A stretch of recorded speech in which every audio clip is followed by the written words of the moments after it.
Hey guys, how are you all? Welcome back to my channel. Today we will see what if Naruto and Ino team 7 bashing. If you enjoy then please like, share and do comments. Ino stared at the mirror. Long and hard. Is that a zit? Her neatly plucked eyebrows collided into a full-fledged frown at her outspoken thought. The tip of her finger gingerly scraping over a tiny mound that would have otherwise been invisible if Ino hadn't been squinting at her reflection for an entire hour. She gave the mound an irritated scratch, before exhaling loudly and picked up a hairbrush from her cluttered makeup kit. Sifting through her half-dried sheen of pale golden hair, Ino started complaining at her reflection, which could do nothing but to listen diligently like any good reflection should. It must be that awful lotion mum bought, brush, brush, brush. Or maybe it's not a zit. Maybe it's an allergy, brush, tug, brush. Oh bother, what did I do to deserve a gigantic boil on my first day as a genin? Tug, brush, brush. And to think I've spent all my allowance just so I can look nice today. This is, so, not fair. The blonde's voice was slightly muffled when she clamped her teeth on the handle of her hairbrush, fingers expertly trying back her hair into its customary ponytail. She rummaged among scattered glittering scabbards and odd pieces of jewelries for hair clips, finding 3 that were quite plain and didn't have any exaggerated flower patterns or multicolored studs on them. Slipping those into their rightful places, Ino spewed out her hairbrush and proceeded on trimming her ponytail in silence. The lines of frown on her face had disappeared by the time she traded her fluffy milky white bathrobe for her unofficial sleeveless purple uniform, humming away to a vague childhood tune. A sharp knock on her door almost made Ino jump in surprise, pausing from her current task of wrapping her middle section with a roll of gauze. Ino? That was her mother. You're going to be late if you don't hurry. Your father wants to have a word with you before you go. I'll be down in a minute, Mum. She snipped the end of the gauze in a flash, hastily tucking the roll away in a small bag and cast a sweeping glance around her room to make sure that everything was in place. Ino adjusted the end of her pale blue comforter, running a hand over the soft mattress underneath it to smooth some unwanted creases that offended her neat eyes. Satisfied, the blonde jogged out of the room, the linoleum floor a cool welcome to her bare feet. Ino trudged downstairs with the enthusiasm of a 5-year-old kid, self-consciously tugging at her clothes. Her father was already there, flipping through the Konoha Daily and only looked up when Ino took a seat across him. You're going to have a new team today, right? The Junin asked, smiling at his only daughter. Ino dumped a pancake on her plate and poured a substantial amount of maple syrup onto it, grinning at her father. I can't wait to know who's going to be in my group. I bet we're going to be the best new team this year. Her mother tipped some sausages into Ino's plate and said, I just hope you'll be careful, Ino. Heavens know why you wanted to be a ninja, such a dangerous job. I always thought you like handling flowers. I'm not a little girl anymore, Mum. The blonde pursed her lips, chewing on her sweetened sausage. Dad's a ninja, and he's cool. That's my princess. Father and daughter chuckled when the mother heaved an exasperated sigh, muttering something under her breath as she turned to the lump of sizzling scrambled eggs in the frying pan. Say, can I have my allowance early this month, Dad? Ino asked through a mouthful of pancake, busily cutting said pancake into smaller pieces. I want to buy that new set of kunai they have in Harumi's. The Junin took a sip on his cup of coffee thoughtfully. What happened to your last allowance? I had to buy extra rolls of gauze, because Mum keeps complaining that she didn't have enough to bandage you up after your missions. She pouted in mock anger at her father, who laughed sheepishly and scratched the back of his head. Then, my wardrobe needed some new clothes and I found out that they were having a sale yesterday. Mum always said that even ninjas need to look good. Alright, I'll give it to you after you come back from your first team meeting, okay?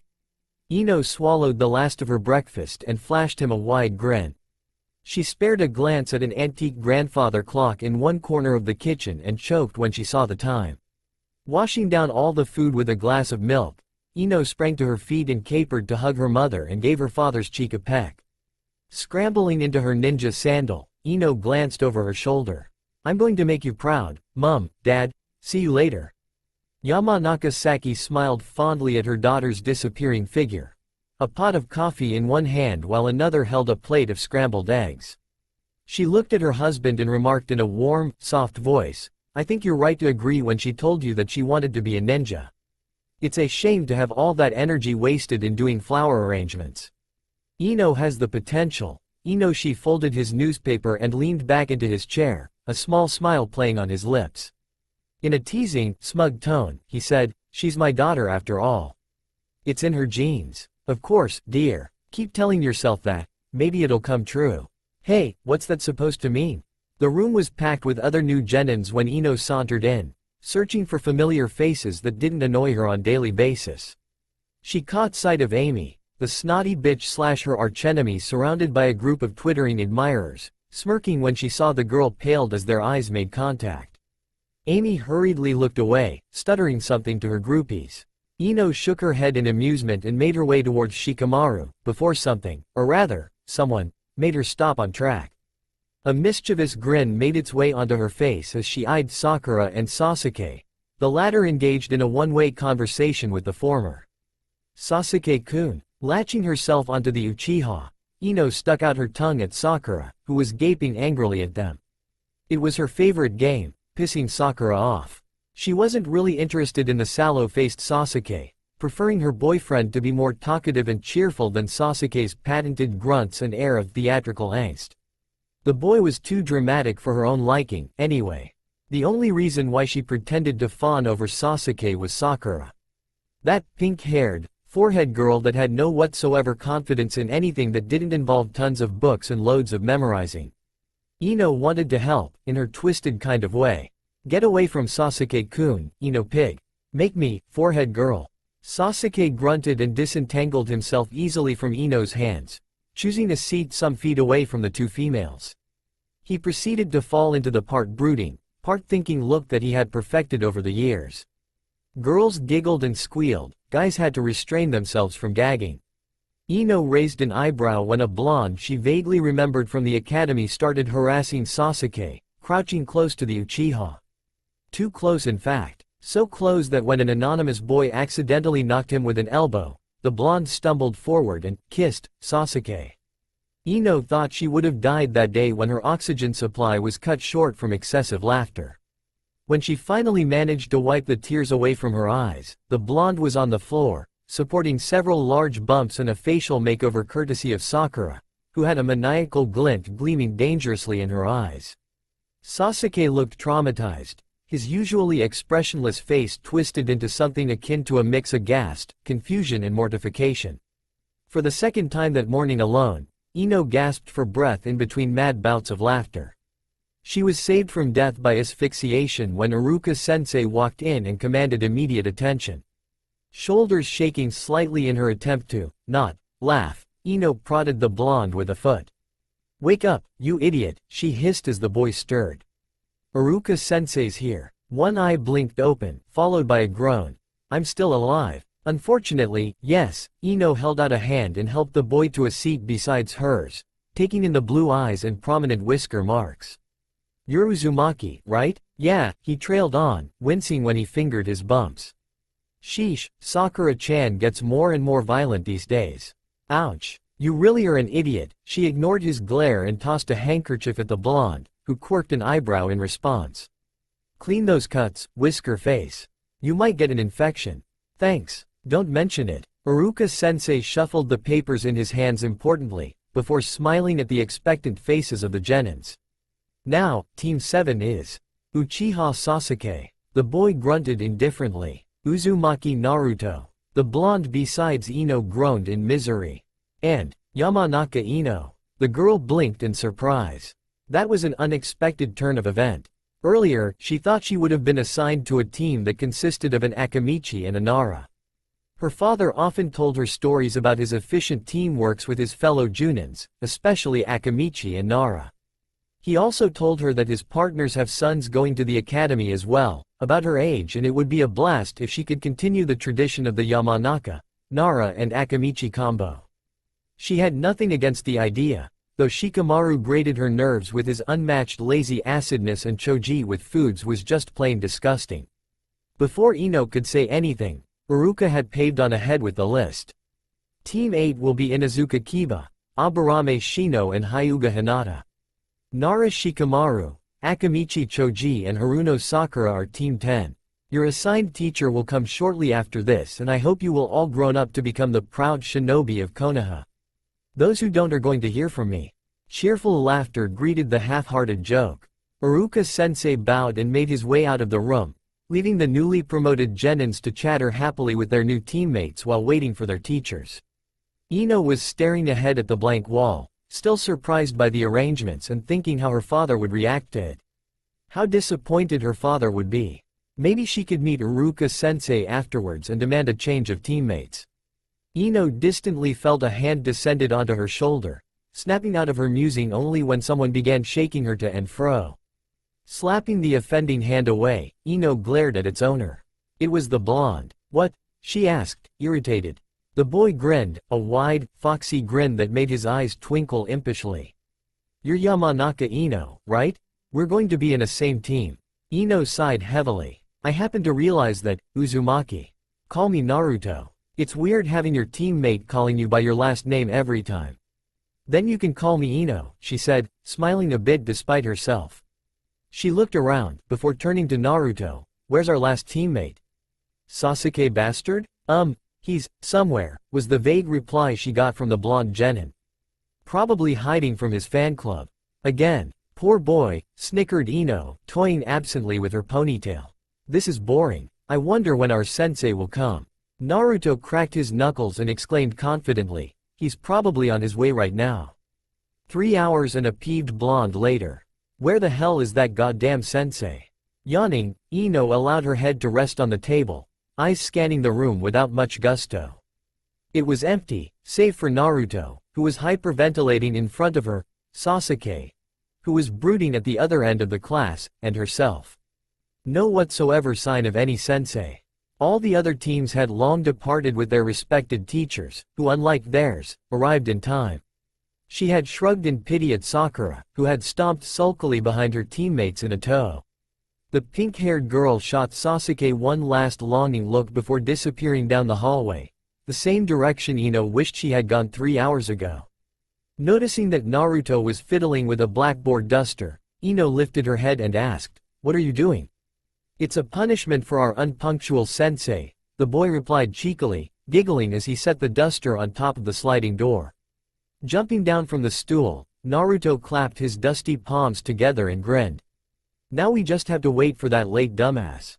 A Junin won't fall for such kindergarten trick," Sasuke commented, the most they had heard from him all morning. Naruto and Ino adroitly ignored him. As if on cue, the door opened just as Sasuke finished talking to reveal a mass of bushy silver hair, which was promptly covered in a cloud of chalky dust when Naruto's plan, surprisingly, worked. A tall and lanky man in typical Junin attire walked into the room, shaking his head free from the white dust with a hand while another firmly held on a book. Ino had to clamp a hand over her mouth to stop herself from bursting into another fit of laughter, while Sasuke was eyeing the Junin suspiciously. Naruto was jumping and pointing at the Junin like a drugged monkey. The silver, white-haired man rubbed his chin thoughtfully. "My first impression on you is not good."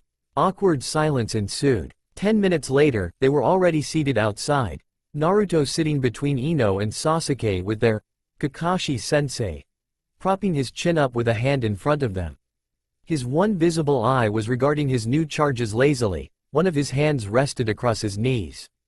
Ino thought that if it weren't for the Junin vest, the man would have looked more like some drunken sleazebag that she often ran across in front of bars. From their introduction earlier, he only revealed his name and a load of other unimportant crap.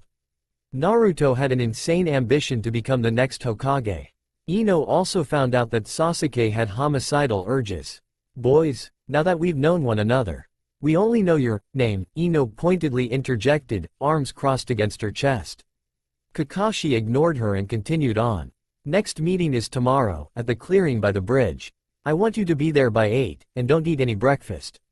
I don't want anyone throwing up on me. Got that?" "Why would we throw up?" questioned Sasuke in his usual silent way. After his rather chilling revelation that his dream in life was to kill a certain someone, Ino had scooted to a safe distance away from the Uchiha, suddenly wary of her safety around the boy. "Now, that's my secret, isn't it?" their silver-haired sensei cheerfully retorted, standing up and dusted the back of his pants nonchalantly. "See you tomorrow, kids." And with that last bid, the Junin disappeared into a cloud of smoke. "I think Kakashi-sensei is a serious weirdo," Naruto muttered matter-of-factly under his breath. He jumped up and yelled, "Who's up for some ramen?" Sasuke abandoned his seat and started to stalk away. "I have better things to do than hanging out with dead lasts." "Why you? I'll go with you," Ino piped up, trying to nip the argument short. She did a short stretch to loosen her stiff muscle and smiled at Naruto. "All that waiting makes me hungry." Anger forgotten, the blonde boy eagerly agreed. They walked side by side to Ichiraku, chatting quite contentedly about the weather, jutsus, Iruka-sensei, everything. By the time they arrived at the ramen stand, Ino had learnt that Naruto was an orphan, living alone inside a small apartment somewhere in the heart of the village. He told her that he didn't have many friends while he was in the academy. It puzzled Ino, as she remembered her mother warning her about Uzumaki Naruto when she was younger. She didn't have the chance to meet him before, studying in separate classes, but as they laughed at some odd jokes Naruto picked up from Iruka-sensei, Ino couldn't understand why her mother would warn her about someone as cheery as Naruto. Naruto didn't look dangerous at all.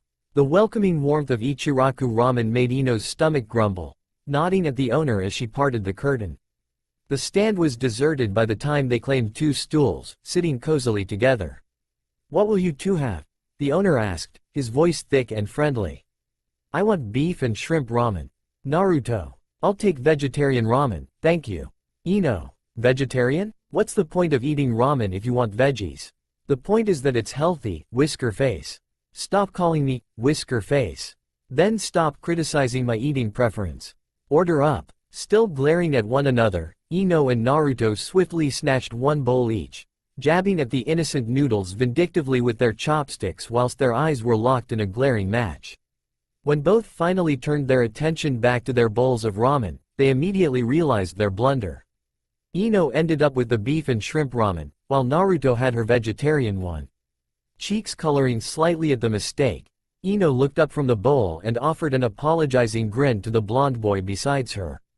Naruto shrugged nonchalantly and they traded bowls in silence, though Ino noticed that the boy's cheeks had adopted pretty tints of bright cherry. "Sorry I yelled at you," the boy softly mumbled, spewing some bits of chewed noodle onto the counter as he did so. Ino grinned widely. "Nah, it's me fault too. My dad always said that I have quick temper." She glanced at the darkening sky outside, frowning when she spotted dark rain clouds parading over Konoha. Rumbles of young thunder echoed in a distance. "Shit, I think it's gonna rain. Mum is going to nag me to death if I got home late. You don't mind me slipping back first, right?" "I don't." "Then," Naruto added in a more morose tone, "nobody's waiting me back home anyway." "You go, Mr. Sunshine," the girl teased, quickly deciding that sadness didn't suit Naruto at all. She ruffled his hair, much to the boy's annoyance, and slurped down some hot broth from her ramen. Dumping some money on the counter to cover her order, Ino said, "I'll see you tomorrow then, Kay?" "Bye, Ino-chan." Ino paused at her new title, arching an eyebrow at Naruto. The blonde waved his chopsticks before turning back to his bowl, shoveling the food down his throat in an inhuman pace. Shaking her head, Ino jogged towards her home, the jogs quickly replaced by a sprint when she felt drops of water crashing against her skin. She shielded her face with a hand, wiping her face in intervals as the increasingly thick curtain of falling raindrops restricted her vision. The street ahead was reduced to mere blurs. Dim spheres of light from random lampposts were the only indication that she was going the right way. Ino grimaced when she nearly slipped on a puddle of mud, trying to stay on the paved road. Before she could take another step, a hand latched itself onto her wrist. "What the? Hey, let me go."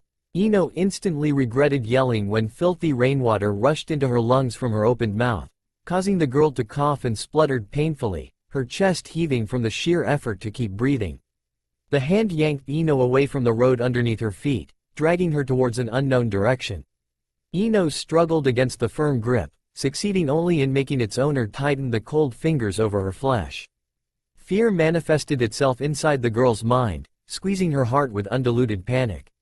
What if it was a murderer? What if it was a rapist? The rain made Ino unable to discern her captor, except that whoever she was, the person was doing a fabulous job in killing her blood circulation. Through the slits of her eyes, Ino could make out a glowing something a few feet away from her, hoping against hope that nothing bad was going to happen. Suddenly, Ino couldn't feel the harsh rain beating down on her face anymore. "Open your eyes." The curt voice was strangely familiar, and despite her fear, Ino slowly fluttered her eyes open, wincing as a shower of bright light assaulted her irises. After her eyes had adjusted themselves to the brightness, Ino found herself blinking into the face of none other than Uchiha Sasuke. The blonde girl immediately tensed, her sore throat burning from shock as Sasuke's dark orbs pierced through her mental defense. She took a step back. A glance at her surrounding revealed that she was standing in someone's porch, the light pouring out from an open door. Sasuke was wearing a coat over his dark blue yukata, a pink umbrella clutched possessively in one hand. Ino's first instinct was to snirk at the umbrella. "Pink, Sasuke? Shut up." Ino's second instinct was to yell at the dark-haired boy. "What the hell do you think you're doing? I was on my way home. You're heading towards a ditch," Sasuke informed the blonde, his brows knitted into a dark brown. He slipped out of his drenched sandals and took a step through the door, placing the pink umbrella into a bamboo stand.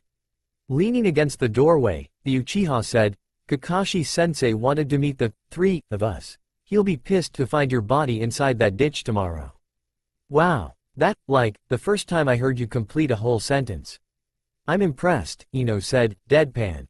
Remembering her manner, she flashed Sasuke a sweet smile. "Thanks for saving my life." They ended up staring at one another for several uncomfortable minutes. Do you have a phone?" Ino asked, shivering from a sudden gust of wind, and wished she hadn't left Ichiraku. At least she won't be trembling like a drowned street rat there. "I need to call my parents. They're going to get worried if I don't." Sasuke narrowed his eyes, a sudden unidentified gleam flashing through those dark irises of his. Ino kicked herself mentally, thinking that the Uchiha was offended when she mentioned parents, like Naruto had earlier. The girl chewed on her bottom lip crossly as she came to the sudden realization that she was saddled with two chronic cases of lonely, stubborn orphans. Iruka-sensei is, going to pay for this. Shifting her weight to one leg, Ino waited for Sasuke's answer, praying that it didn't involve bodily throwing her out of his porch into the heavy rain or anything equally atrocious. To her surprise, the dark-haired boy beckoned her to come inside. Now, knowing Sasuke's reputation as the heartless walking block of ice that was averse to any kind of vocal and physical contact, coupled with the fact that that said block of ice had revealed that his goal in life was to murder someone just hours ago, it was fully understandable for Ino to hesitate at the invitation. She looked around for any possible, dry, escapes, and upon finding none, the blonde exhaled in resignation and started taking off her own soaked sandals. She ran a hand through her straggly hair in an attempt to appear somewhat presentable before taking a step into the Uchiha residence. Contrary to popular belief, Sasuke did not live in a thousand-year-old manor with creepy butler and painting with moving eyes, or an elegant traditional Japanese dojo that covered a vast acres of land. The boy's house was a simple double-story bungalow, sparsely but stylishly furnished. There was a big fire cackling merrily in the grate and several armchairs placed strategically around the fire.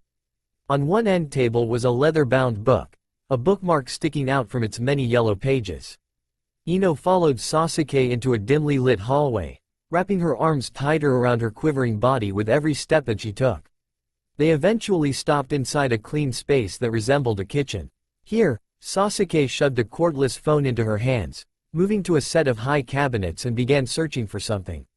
Punching her number in an instant, Ino only had to wait until the second dial when her mother's voice greeted her eardrum.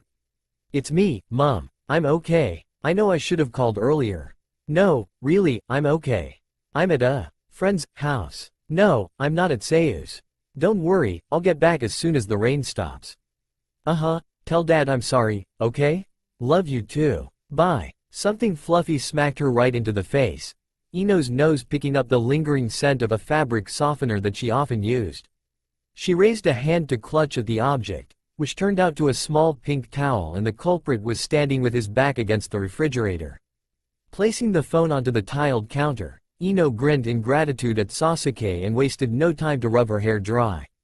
It crossed Ino's mind that Sasuke was not really the kind of person whom anyone would call charitable, let alone showing general hospitality to other people. Her vigorous rubbing eventually halted to a stop and Ino stared at the dark-haired boy with curiosity. "Why are you being nice to me?" the blonde bluntly questioned, raking her fingers through her hair thoughtfully. Sasuke snorted. "I told you about that ditch already. You're doing that again?" "Do what again?" Ino grinned, speaking in complete sentence. "You should make it a habit, you know. It's very appealing. Someone should crown you Mr. Conversation of the Year. I've been meaning to ask." Ino held up the pink towel with a smirk. "What is it with you and pink color? You happen to own a lot of them. The umbrella, this, quote ellipsis, they were on sale." A muffled snicker came from the general direction of Ino. "I never knew you could be so domestically efficient. One more word and I'll throw you out." "Fine, stop being so sensitive, will you?" Her smirk came anew when she saw Sasuke flinched at her words. Sure, the boy saved her from committing unintentional suicide, but even that couldn't stop Ino from picking on him. She wrapped the slightly damp towel around her neck, looking out a window and into the hazy landscape beyond the glass confinement. Besides the fact that her new outfit was sopping wet and she had created puddles of water across Sasuke's home, Ino had nothing to complain about. She even thought of asking Sasuke for a cup of hot chocolate or something warm, but figured that even the Uchiha had his limits. Therefore, Ino settled on staring at the window for the rain to recede. Ino grinned when a thought crosses her mind. The things Sakura would do to be in her place right now. Her patience was rewarded 10 minutes later when the heavy downpour slowly reduced to soft drizzle, splashes of rainwater against the glass pane not as intense as before. Ino abandoned her place by the counter and sauntered over to the window, pressing her face to the smooth surface to check the visibility of things outside. Convinced that she could see the ditch by now, Ino untangled the towel from her neck and walked towards Sasuke. "I think it's okay outside," she tossed said towel to the boy and smiled. "Thanks for the shelter, Sasuke. I'll find some way to pay you back later." The Uchiha shook his head. "I don't mind." Ino was almost sure that there were aquatic microorganisms waddling inside her sandals when she put them on, the sandals making weird squelchy noises every time she started walking. Shaking excess water out of one sandal, Ino grimaced and turned to Sasuke. "See you tomorrow, HN. "Yeah, nice talking to you too." The raindrops were more bearable this time and it didn't take Ino long to arrive in front of the Yamanaka flower shop, without falling into any ditch. She ducked into the shop after unlocking its side door, carefully zigzagging among multicolored flowers to a back door that adjoined the shop to her home. Tipping her sandals against the wall to allow them to dry, Ino squeezed a fair amount of water from her ruined clothes before slowly pushing the door open. It led to the kitchen, which was empty. The blonde was not fazed, seeing that her father must be at work, doing missions or whatnots for the Hokage. And her mother usually spent her free time knitting inside the living room if she wasn't fussing over some new flower arrangements. "I'm home," Ino quietly muttered, trudging straight towards her room on the first floor. She couldn't wait to get out of her purple uniform, it was getting too sticky and itchy for comfort. Upon arriving inside her little haven, she quickly undressed, dumping her wet clothes into the laundry basket and wrapped a bathrobe around her shivering form. Making sure that her windows were securely latched, Ino stalked to her closet, picking out a set of pajama and placed it onto her bed. She stepped into the shower, adjusting the temperature of her water heater before shrugging off the bathrobe and hung it on a peg. Warm drops of water chased the shivers and coldness away once she turned the knob, cascading down her naked curves like minuscule waterfalls. She enjoyed the welcoming sensation for a while, reaching out to grab her bottle of shampoo. Pleasant fruity scent filled the small space as Ino massaged her head through the thick white lather. The blonde leisurely took her time, scrubbing her skin free from crusty mud and slimy grime. There was even an unidentified greenish-brown thing that took 10 whole minutes until it surrendered to Ino's vicious scrubs, leaving an angry red mark just below her left collarbone.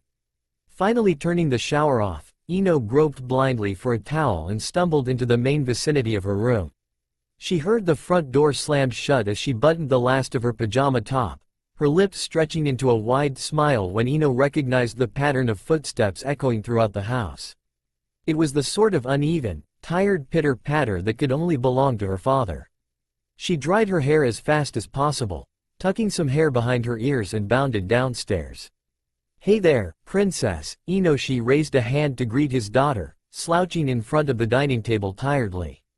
His other hand was nursing a mug of hot coffee. A delicate chink of china against wood resounded faintly when Saki placed a bowl of chicken soup before the Junin. "How's your first day?" Ino claimed the chair to her father's right and smiled at him. "It's great, until it started to rain. My poor princess," the Junin laughed when Ino pouted. "Tell me about your team. How are Shikamaru and Choji?" "That's the thing I want to tell you, Dad." Helping herself to Inishi's untouched bowl, Ino swallowed a mouthful of the delicious soup and said, "I'm not in the same team with Shika and Choji. And we got this weird sensei, Hitaki Kakashi. He came in late and we gotta meet him tomorrow for something." Her father frowned slightly at the information. "Kakashi, huh? That's interesting. And who are your other teammates, Ino?" "Uchiha Sasuke," she swallowed another mouthful.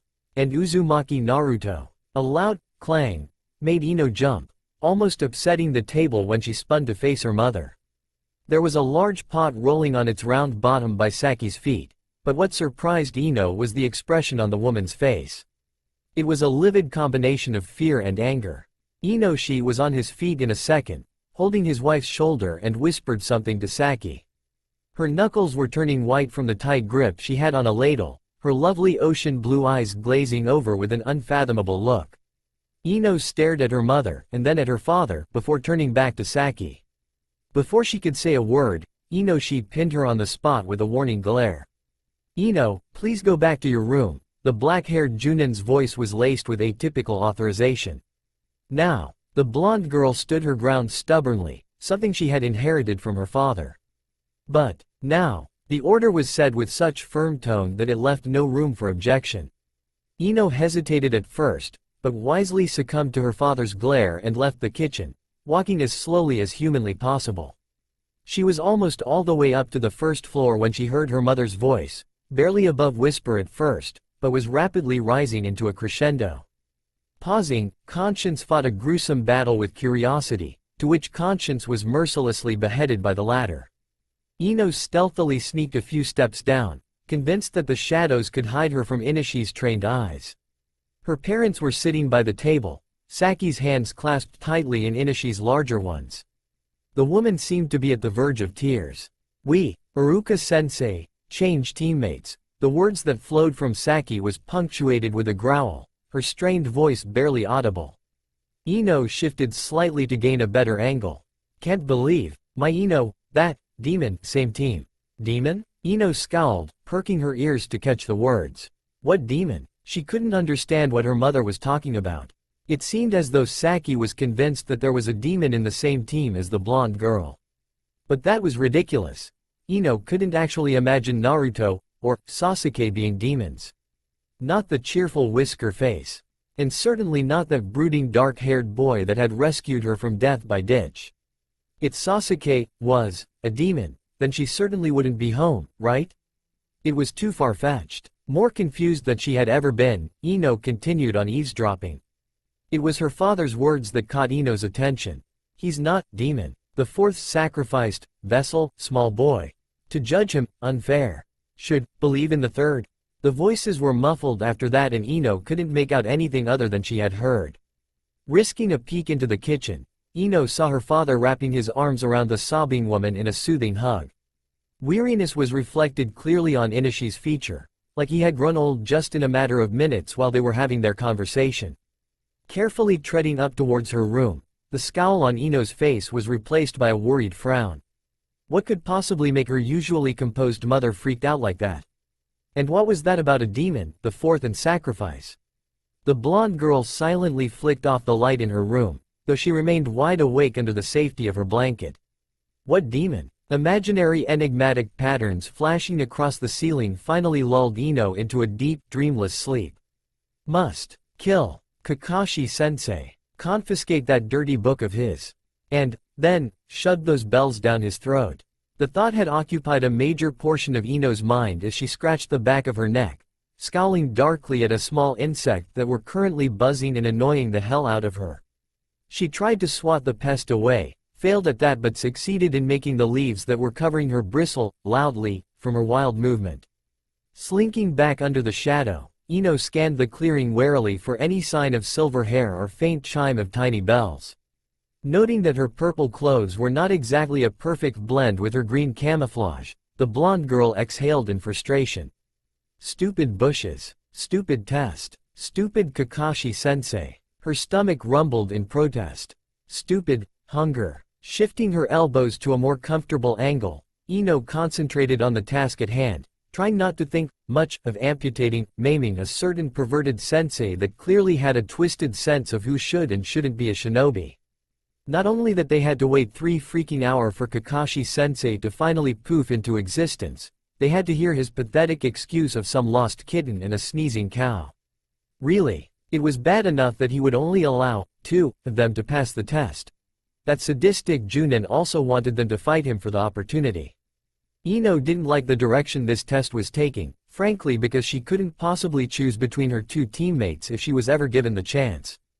Sasuke was still hiding somewhere inside the forest, while Naruto, well, that idiot had challenged the Junin head-on once he revealed what their test would be. As expected, Naruto got the crap kicked out of him in no time. Ino was torn between feeling amused with his stubbornness, or pity the boy for his blatant idiocy after the brief display of adrenaline-driven spar. Somehow, she decided to flatter the boy and settled on the first choice. A sudden explosion jolted her out from her musing, coming from the right end of the clearing. Ino crept out from her hiding place, hesitating for a while, whether or not she should follow the sound. It took the girl another resounding explosion to make up her mind. Indignant squawks of birds masking the silent thuds of her sandals, which she was forced to blow dry earlier that morning, against the hard ground. When Ino arrived at the supposedly source of those explosions, she immediately found out who had been fighting and who had lost. Sasuke's scowling face, devoid of his lower-than-neck body parts, almost made Ino laugh, if it wasn't for the seriousness of the situation and the fact that the person responsible for such action was there. Kakashi-sensei was standing, slouching, lazily with a hand in his pocket, his invisible nose buried inside his favorite reading material, ignoring Sasuke's hisses of bloody deaths and whatnots. Ino crouched lower under a massive thicket, chewing on her much-abused lower lip as she weighed the chance she had against her sensei. Within seconds, she managed to come to a brilliant conclusion. Nil. Nope. Nah. Not a chance. If even Sasuke, Uchiha extraordinaire and top rookie of the year, couldn't deliver a serious threat to the Junin, what could Ino possibly accomplish if she rushed headlong into the battlefield? Ino might not be a genius, that would be Shikamaru, but she was no blockhead. It would only be plain suicide if she tried to take on Kakashi-sensei single-handedly with her level right now. Trusting her judgment, Ino decided to search for Naruto first. Maybe they could work something out against their perverted sensei, quick traps and distractions to give either of them the opening to rescue Sasuke. A furious scream from the far distance stomped her plan to a messy death. Ino groaned, recognizing Naruto's high-pitched voice in an instant. Kakashi-sensei looked up from his book with an amused twinkle in his eye, before he turned to address the beheaded Uchiha. Well, seems like there's only one more to go, I wonder where Ino is right now. Ino had looked away for a mere second at the distraction, but to her surprise, the silver-haired Junin had disappeared from his place beside Sasuke by the time she turned her eyes back to them. Her breath hitched at once and her eyes widened in apprehension as she wildly looked around for the Junin. Suddenly feeling very much paranoid, Ino tried frantically to search for a new hiding place, just in case Kakashi-sensei had suspected her to be there. Before she could take a step back, she felt someone tapping her rigid shoulder. A part of Ino's logic told her that it couldn't be any of her teammates, seeing that one was stuck, literally, inside the ground, while another must have fallen prey into some kind of a trap Kakashi-sensei had put up. Her reflex, however, prompted the blonde to turn around, to which she regrettably did. Stupid reflex. Kakashi-sensei was squatting behind her, holding up a hand in greeting. His eye was curved into a cheery crescent. Yo, The blonde girl choked back a shocked yelp, drawing out her kunai and leapt away from her sensei as fast as she could. He straightened up with the patented lazy grace and followed Ino in a much more decent, unpanicky pace. Ino's left eyebrow twitched, though she managed to not stumble on her feet in her haste. Working under pressure was not really her strong point, especially when she didn't have any idea how to confront a Junin. In one desperate second, Ino wished that Naruto was there, yelling and distracting Kakashi-sensei from her. She cast a sidelong glance at Sasuke, who was seething silently as a swarm of ants started harassing his vulnerable chin. The Uchiha boy glared at Ino and she glared back, frantically sending him mental shrieks for help. At that moment, Ino learned something new about Sasuke. The boy was not physic, no matter what the rumors said. Great. Now, Ino, Kakashi-sensei drawled out in that annoyingly lethargic voice of his, stopping just some feet away from Ino. You know what you must do, right? He gleefully patted the two dangling bells by his waist. Your other teammates have obviously failed. Gritting her teeth, Ino tightened her grip on the kunai. I can't beat you in a one-on-one match, sensei. Kakashi-sensei chuckled loudly and declared in a half-dramatic tone, at last. Someone who knows her limit.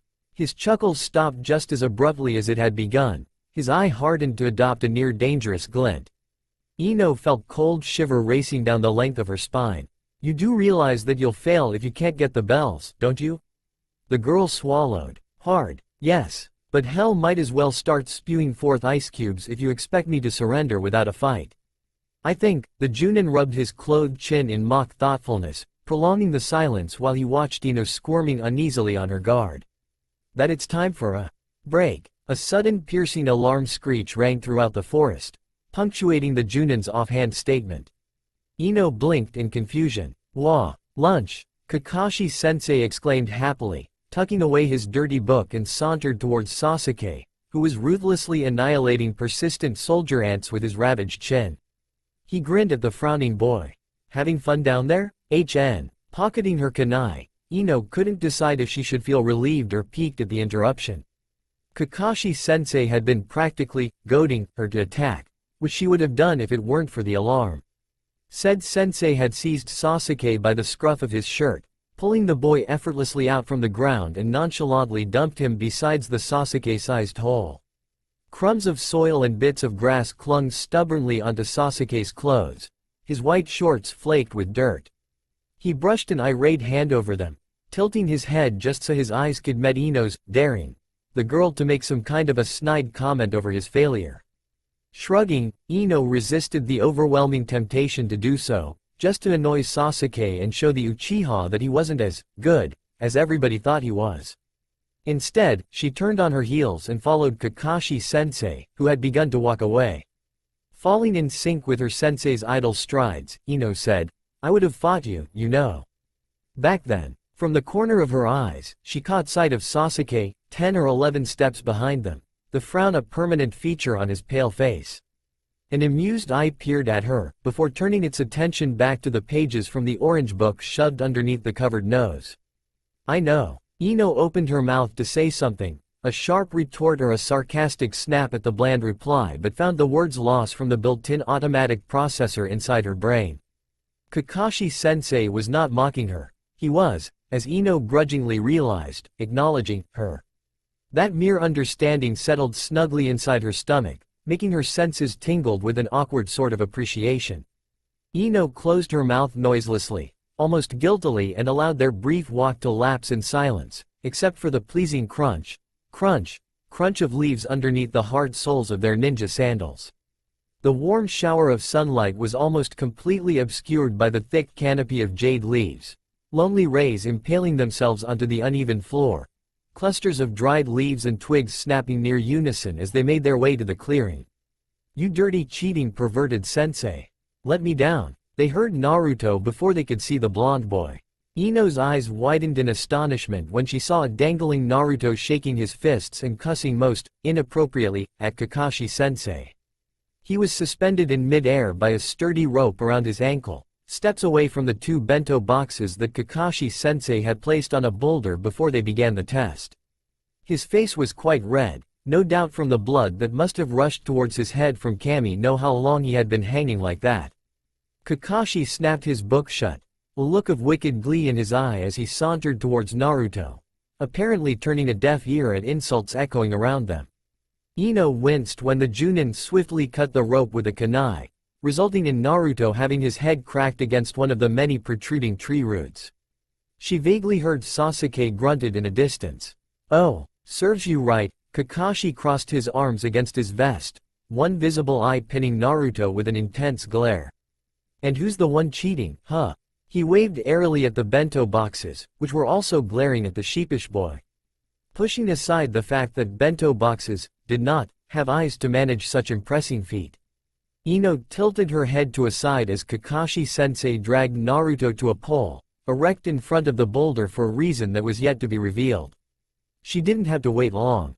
The Junin conjured a rope out of thin air and proceeded on to bound Naruto to the pole, with much resisting and struggling from the boy's part. Ino couldn't really blame Naruto for being incooperative. Kakashi-sensei had made sure that the rope was tightened just below suffocating point. Done with that, the sensei gave the still struggling Naruto a good kick on the shin and gestured for Ino and Sasuke to come closer. Both complied without a word, though Ino spared Naruto a half-sympathy, half-teasing glance in her way towards Kakashi-sensei. Grumbling, the boy ignored her and made an attempt to gnaw through the rope. Because Naruto tried to cheat, here, Kakashi-sensei paused and bopped said boy's head. "You two are forbidden to share your food with the brat. I'll give you 30 minutes to get some rest because I have something to take care of in the academy, and remember, I'm going to fail you if you offer even 1 grain of rice to Naruto. Got that?" Ino mutely nodded, while Sasuke grunted to indicate that he was listening. Naruto was yelling something in the line of he'd kick a certain Junin sensei's perverted ass even if he were food deprived for a whole month. Good. The Junin's eye curled downwards again as he shoved the 2 boxes to his rope-free charges. Yaw, and disappeared into another cloud of smoke. Lips twitching, Ino settled with her back to the boulder, taking the lid off her bento box. The Uchiha boy chose a spot not far from Ino, quickly digging into the treat like he had skipped breakfast. Oh yeah, they did. She picked up the chopsticks provided and prodded at a heap of tiny shrimps over pickled seaweeds, limp bodies of the dead sea critters non-responsive to her uncertain pokes. Besides the heap was 2 slices of half-cooked fish, from an unidentified species with one side charred beyond recognition. The clump of rice was already soggy and mushy, sprinkled with ill-sliced carrots, ginger, turnip and green sprigs. Ino grimaced as the fish crumbled under the light pressure when she attempted to pick it up. Inhaling deeply, she decided to try her luck with the shrimps instead. Chewing on the rubbery substance, Ino felt a deep longing to run back home to her mother and expressed her gratitude over Saki's delightful cooking. Thinking about her mother brought a confused frown onto Ino's feature, her jaw working in a much slower, thoughtful rate. When she woke up that morning, a heavy feeling of guilt swarmed her chest for her little disobedience act the night before, and also because of the sad, almost hysteric spasm of fear she had witnessed on her mother's face. She almost regretted ever witnessing that one emotional slip from Saki. But then, before she could dwell further on the thought, plain old curiosity kicked in. Why?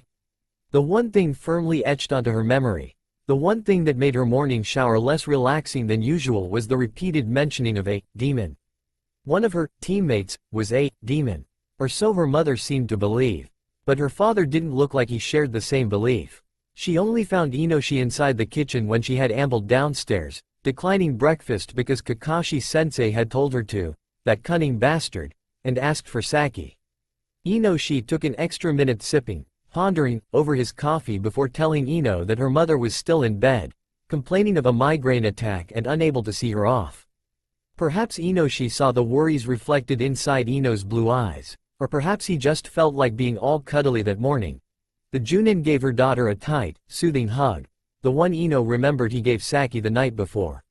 She leaned in like a leech, sucking the warmth greedily though her mind was a haze of curiosity, confusion, curiosity, worries, curiosity. Breaking the hug, Inoshi patted her back and joked that she must have gained some weight. He could barely circle his arms around her anymore like he used to. Mortified, Ino had pouted at her father and accidentally stomped down on his bare toe in her way out. Waving at a cursing and hopping Inoshi, the blonde girl had thus forgot the nagging curiosity burning at the back of her brain. Until just now, one of her teammates could be a demon. If her mother's outburst held any truth, then who? Ino had been chewing on the same mouthful of rubbery shrimps and soggy rice for a good 2 minutes by then, though she was too preoccupied with her disturbing thoughts to notice. Jaw mechanically moving up and down with its own accord, Ino eyed the two boys intently. Sasuke was hauling, he managed to even look cool, doing that, must be practiced, rice and other things inside his mouth. Slim eyebrows skewed into a frown that would have sooner or later caused permanent wrinkles on his forehead if he made frowning a habit.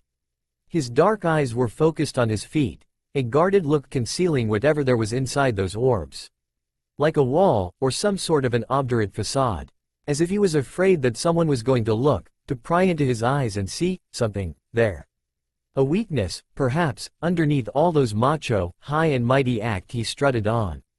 An arrogant fool. Could Sasuke be the demon?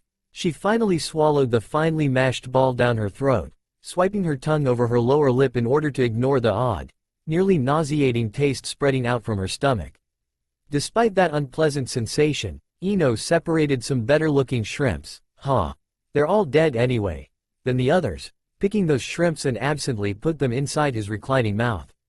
A small helping of rice followed afterwards and the chewing commenced once again. Her eyes were moved to latch on Naruto, who was sulking and grumbling from Kakashi-sensei's punishment.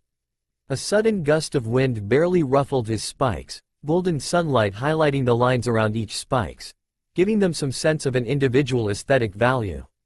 Those blue eyes were cast downwards, though Ino couldn't actually see what they mirrored at that time. Must be anger at their sensei, or maybe even a sliver of determination.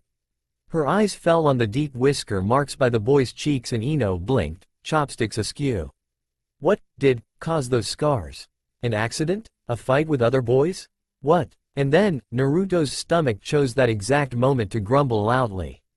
Ino raised her eyebrows, chewing halted to a stop as she scrutinized the embarrassment etched firmly onto Naruto's face.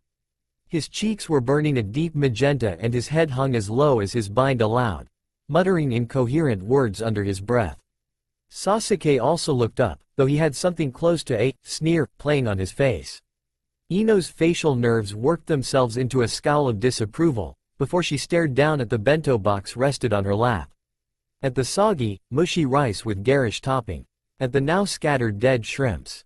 At the crumbled remnant of charred fish. Suddenly, she didn't feel like eating anymore. But throwing them away seemed to be too much of a waste, no?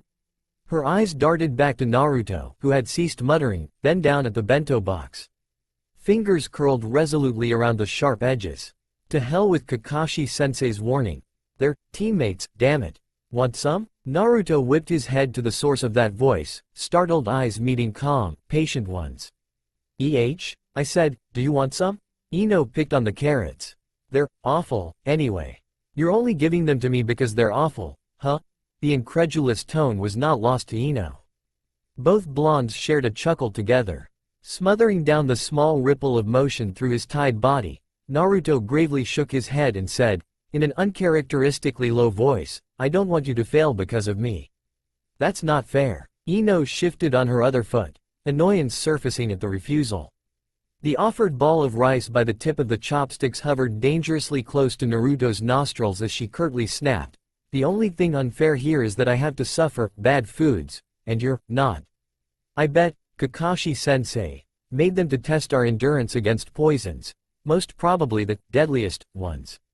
But you'll fail. The tone was positively miserable, guilty even by then. Yeah, well better fail this freaking test early than having to listen to your stomach grumbling out a full orchestra by the time we're supposed to be hiding. But what about Kakashi-sensei? Unexpectedly, another ball of rice and a pair of chopsticks joined the first one. Eat up. I can't sense Kakashi's chakra anywhere near. Sasuke's cold voice cut through the air, his dark eyes narrowed and flashing some kind of a silent threat. And then, as an afterthought, he added, Dobi. Hey, who are you calling? Naruto never did have the chance to finish the sentence, mainly because he found his throat being shoved with rice and shrimps and fish once he opened his mouth. An ambush, a sneak attack. Ino was grinning widely as she pushed in another packed ball of rice, while Sasuke was steadily tossing shrimps into Naruto's gaped mouth with such efficiency like he had done that in his entire lifespan or as a favorite pastime activity. Naruto gagged when one of Ino's chopsticks found its way to the back of his throat, and both genins instinctively took a step back to survey their work and presumably gave Naruto the time to breath and swallow those food. The blonde boy did both at once, breathing and swallowing, and was about to say something when his eyes widened in alarm. He was looking past their shoulders. Dread squeezed Ino's heart. "Don't turn back, don't turn back, don't turn back." Ino gulped and glanced over her shoulder, Sasuke doing the same.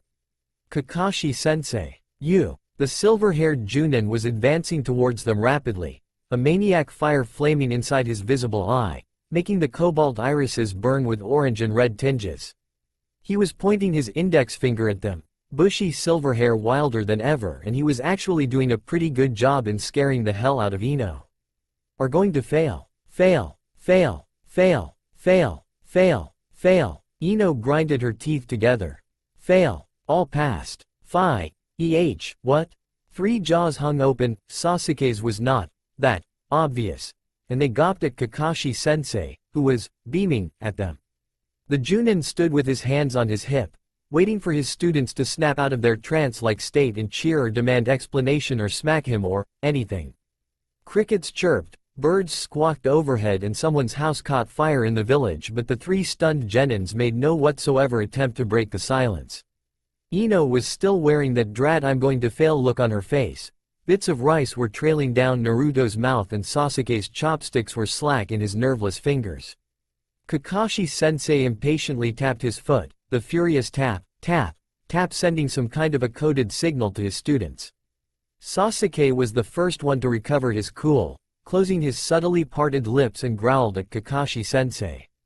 The growl worked magic in restoring his other teammates. "Kakashi-sensei, what's that supposed to mean?" Naruto yelled, spewing whatever poor morsel he didn't quite swallow yet. "I thought you said." I know. The Junin waved the question off and sat on a dead log. He grinned at them. "Let me tell you, you're the first batch that did not follow my order. Others before you blithely ignored their teammate in favor of passing my test. But of course in the end, they didn't." Respect took roots and blossomed inside Ino for the lazy perverted sensei before her, as the Junin began relating the importance of teammates in missions and such. She had also sat down to listen, the forgotten bento box lying near her crossed legs. Once, Kakashi-sensei actually looked her way and winked, before resuming his ranting. Ino felt the corner of her mouth curved upwards and she sneaked a glance at Naruto. The blonde boy was listening to Kakashi-sensei in apt attention, the trace of earlier indignation replaced by one of fascination. Even though he was tied to a pole, Ino could still felt iron-wrought determination radiating from the boy. The Junin's words weaved in and out with her thoughts, attention divided to listening and watching. Sasuke was taking in the explanation like he had known them all along, his face a canvas of perpetual aloofness. Smiling to herself, Ino shook her head. Her teammates could not be a demon. Not those two. She rubbed the pad of her thumb over her knuckles, forcing her mind to peel itself away from that subject. Kakashi-sensei had done talking and was beaming at them once again. "I have to go now and I want to meet the three of you tomorrow morning, same time, same place. Don't be late." "Look who's talking," Ino chided sarcastically, earning her a grin from Kakashi-sensei. She grinned back and stood up, brushing dirt and dried leaves off the back of her purple skirt. The silver-haired Junin freed Naruto from the bind, waved a hand and disappeared in a blink of an eye. Again, Naruto shook his numb limbs, the grin on the boy's face too wide to ignore. Kakashi-sensei might be one perverted teacher, but he sure is cool. "How about we celebrate over some ramen?" Ino proposed, looking down at the bento box. Images of Ichiraku's edible treat made her kick the box away, watching it toppled and leftover scraps spilling onto green grass. Naruto whooped and punched the air. "Alright, I can't wait to tell Iruka-sensei about this." Sasuke was starting to walk away, as usual. Ino narrowed her eyes, annoyed at the knowledge that the Uchiha, always, declined get-togethers or parties, everything that involved mingling with other people. Even while they were in the academy, Sasuke would be missing if there were commotions and general social events. Sure, what with his traumatic childhood, the Uchiha massacre and all that soap opera-worthy experience, anyone couldn't really blame the boy if he wanted to be all detached and cold towards people. But really, a little meal with his teammates couldn't have been that much of a burden, right? And if they were going to be stuck and working together in the future, might as well start the bonding thing right away. With that resolution firm in mind, Ino briskly walked up to Sasuke and gripped the boy's shoulder. Sasuke spared her a death glare. Let go. No. What do you want? He moved his shoulder sharply away from Ino's fingernails and turned to face Ino, glaring. The blonde girl, stubborn as she was, didn't even flinch. Naruto and I are going to Ichiraku and, you, are coming with us. Oi, Ino-chan, what you doing? Naruto's ecstatic voice came from somewhere behind her. Ichiraku's waiting for us. Wait a sec, Ino flashed Naruto a grin, which morphed into a small, strained smile when she looked at Sasuke. Come on, it won't kill you. We're teammates now, you know. We need to work together. Her patience was stretching to its limit and Ino didn't know how long she could speak civilly to this obstinate boy before she resorted to yelling. Yelling at Sasuke won't be pretty picture. And like Kakashi-sensei said, it's all about teamwork. I'm not asking you to join a slumber party in Naruto's house or something like that. Just a bowl of ramen.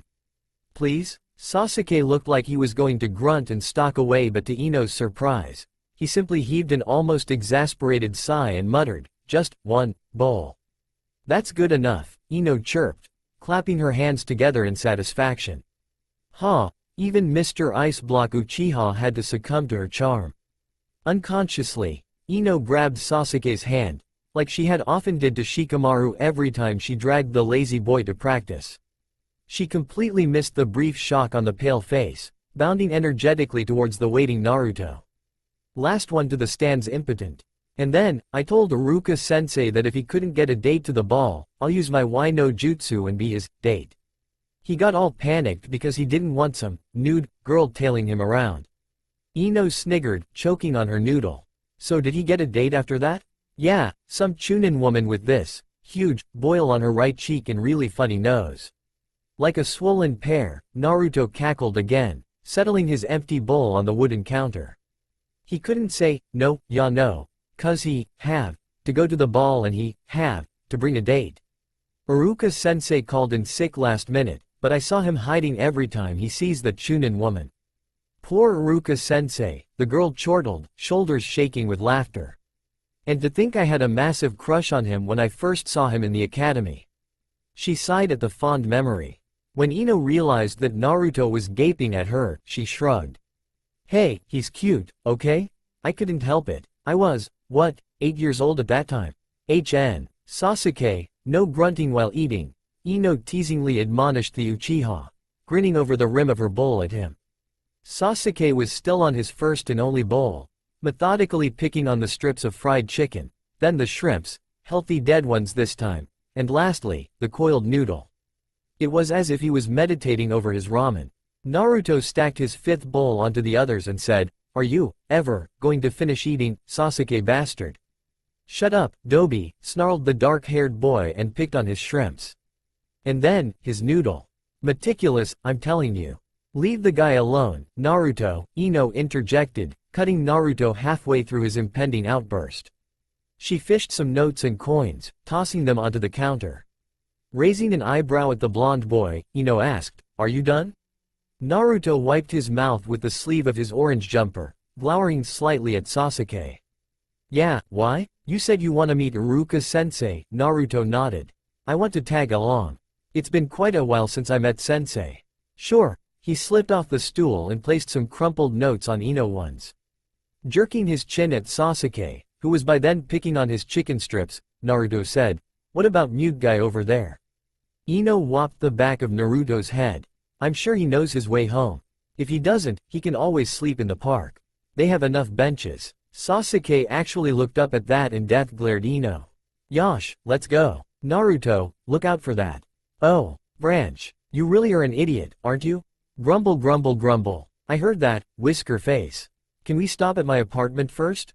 Naruto asked, tugging uneasily at the end of his orange jumper. I need to pick up some scrolls one borrowed from Iruka-sensei. Ino shrugged and winked at the blonde. Sure, you don't mind inviting me in for a glass of juice or something, right? She arched an eyebrow when Naruto's shoulder sagged noticeably. What? Nothing. The reply was too quick to be honest, but Ino said nothing, acting as if she didn't notice the uncomfortable twitches of the boy's mouth. She figured that maybe Naruto would tell her when he felt like it. Or she could throttle it out of him later. The street was becoming increasingly narrow as they walked in silence, dirty brick wall ornamented by various colorful graffiti circling ill-kept apartment complexes coming into view and small urchins running after one another with happy shrieks and yells. Their mothers were sitting, smiling and chatting to one another on worn benches under the shadows of old, twisted trees as they watched their children indulged in childish games. One small boy tripped on a stray pebble, stumbling onto the dusty ground with a cry.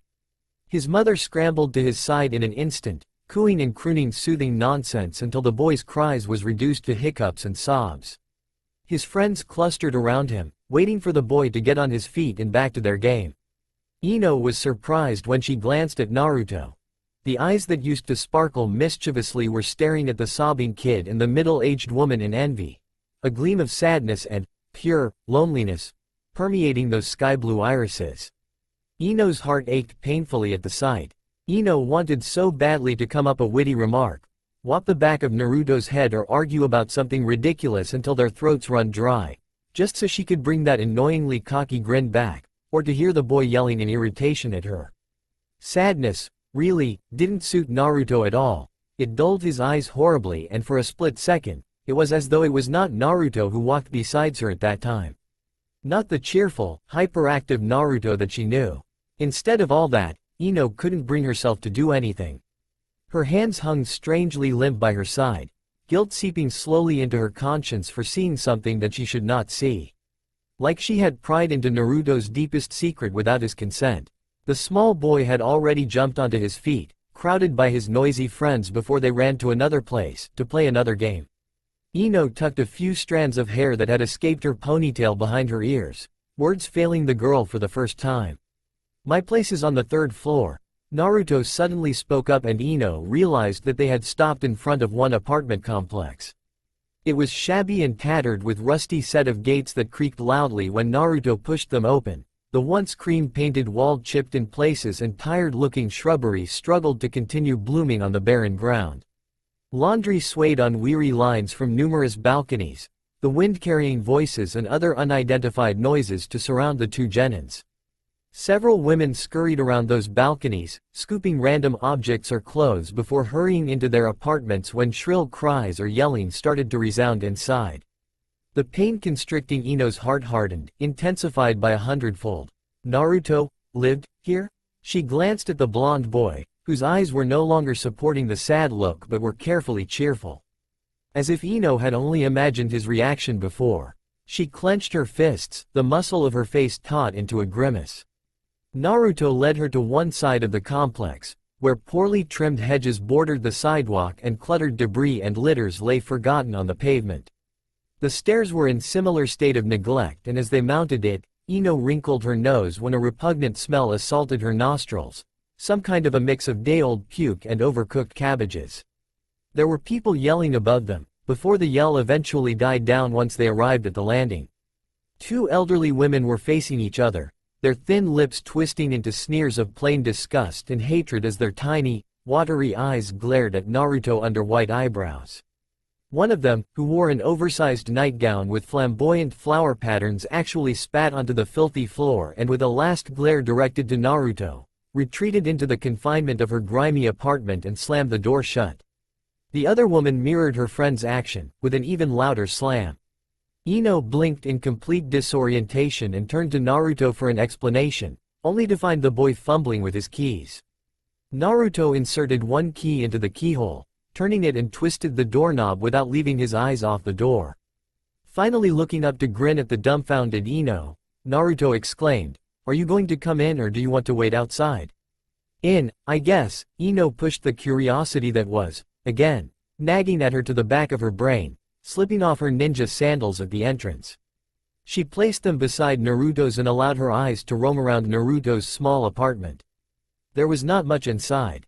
Literally, the room was no bigger than the living room in her house, acting as both living room and bedroom at the same time. A battered table stood in the middle of the room, its smooth surface marred by burn marks and some deep scratches. Chairs were two sad little stools, assembled around the table like faithful companions that had seen better days. There was an unmade bed pushed to one corner of the apartment, the lumpy mattress and pillow covered in worn casings. A trunk sat close to the end of the bed and there was a yellowish-white shirt spilling out from its open depth. Ino winced when her bare feet made contact with something solid, bending down as she retrieved an empty instant ramen bowl. Dropping that onto the table, the girl made her way to the window. Its blurry glass seemed to have never been introduced to a clean rug and water. Looking out, Ino could make out some kids running around a dying tree, their cheerful yells making the air inside the apartment gloomier than before. How could Naruto live in this place? Soft footsteps snapped Ino back from his dark musing. Sorry if it's a bit messy. Naruto's voice was laced with awkwardness and he placed one of his palms on the windowsill. Ino drew away from the window, sucking in a deep, calming breath and turned to stare at her teammate. Naruto had several scrolls clutched to his chest as he continued grinning at the girl. Too lazy to clean up. At that very moment, Ino realized that Naruto, the strong, ridiculously stubborn Naruto, needed a friend, and not her pity. That made Ino kick herself repeatedly, in her mind, that is. She placed her hands on her hip and scowled in mock anger. You're not going to be lazy around me, Whisker Face. We got so much thing to do from now on. We? The boy questioned skeptically. Your place, Ino flailed her arm in exasperation, need a complete makeover as well as a thorough cleaning. And lucky you, I'm free this weekend. Naruto's jaw, if it was physically possible, hit the floor. What? We're cleaning your house this weekend, Whisker Face. But why? Because you're living in a dump, that's why. My house is not a dump. What? You're expecting me to believe that when I found empty ramen bowls on your floor?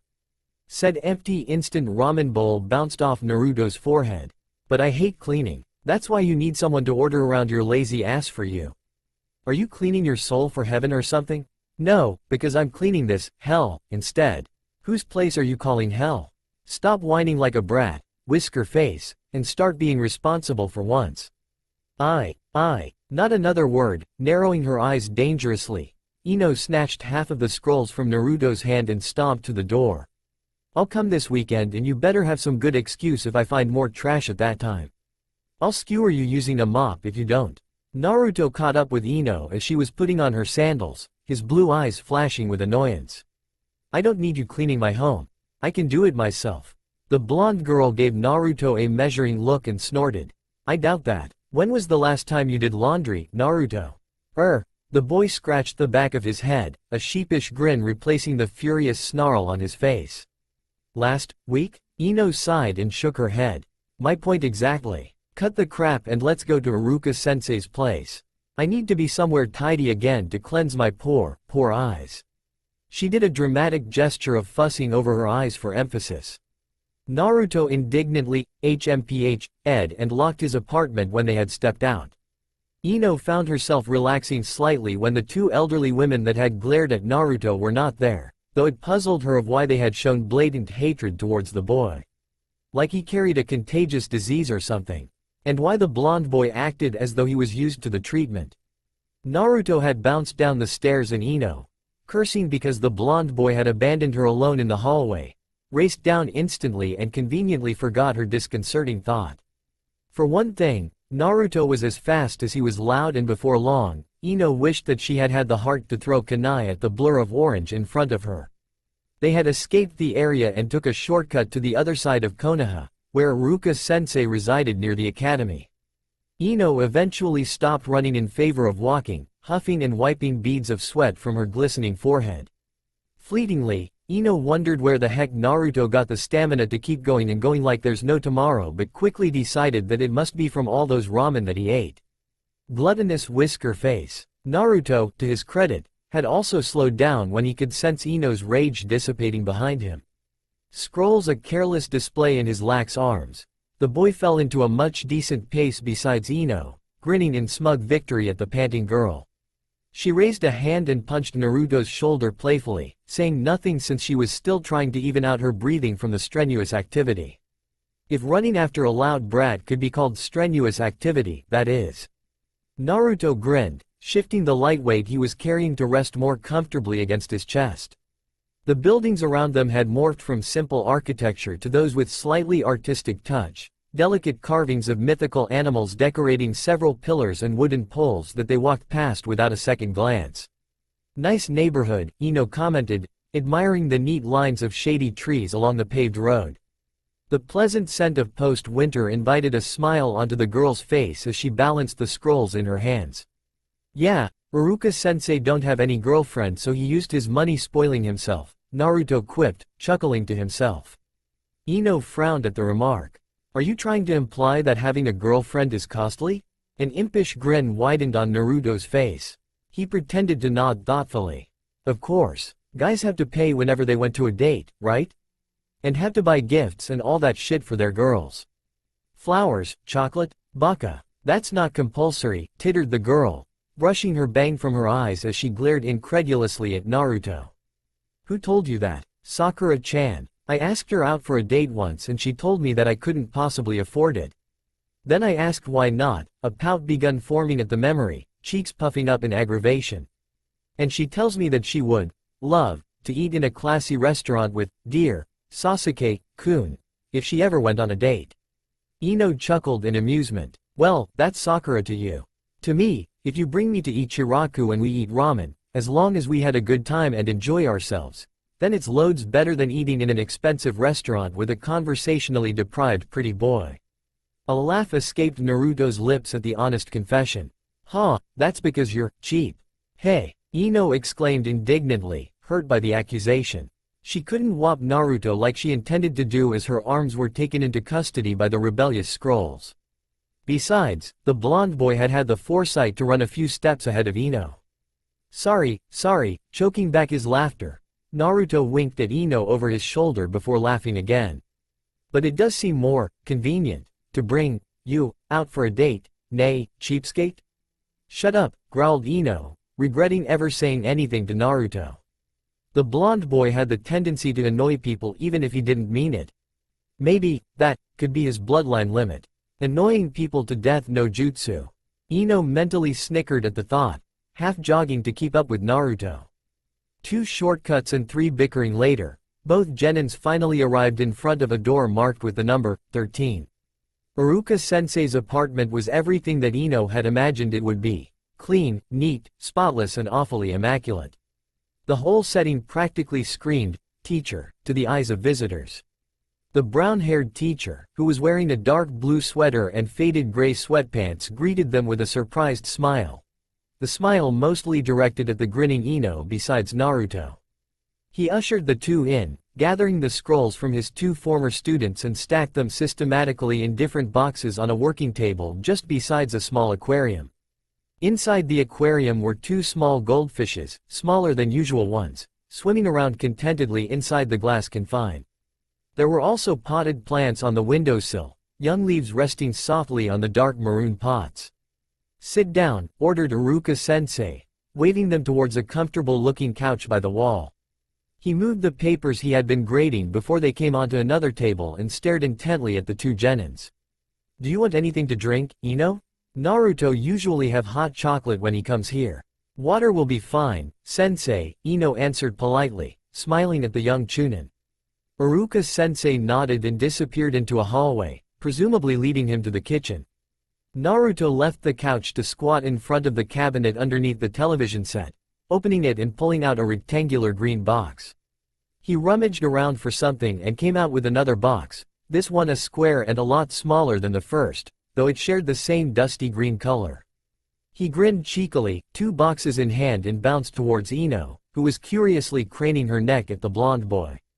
When Naruto set the boxes on the table before them, Ino realized with a jolt of surprise that it was Scrabble. She blinked and arched an eyebrow at the boy. "Scrabble?" Ino asked, just to make sure that her eyes were not deceiving her.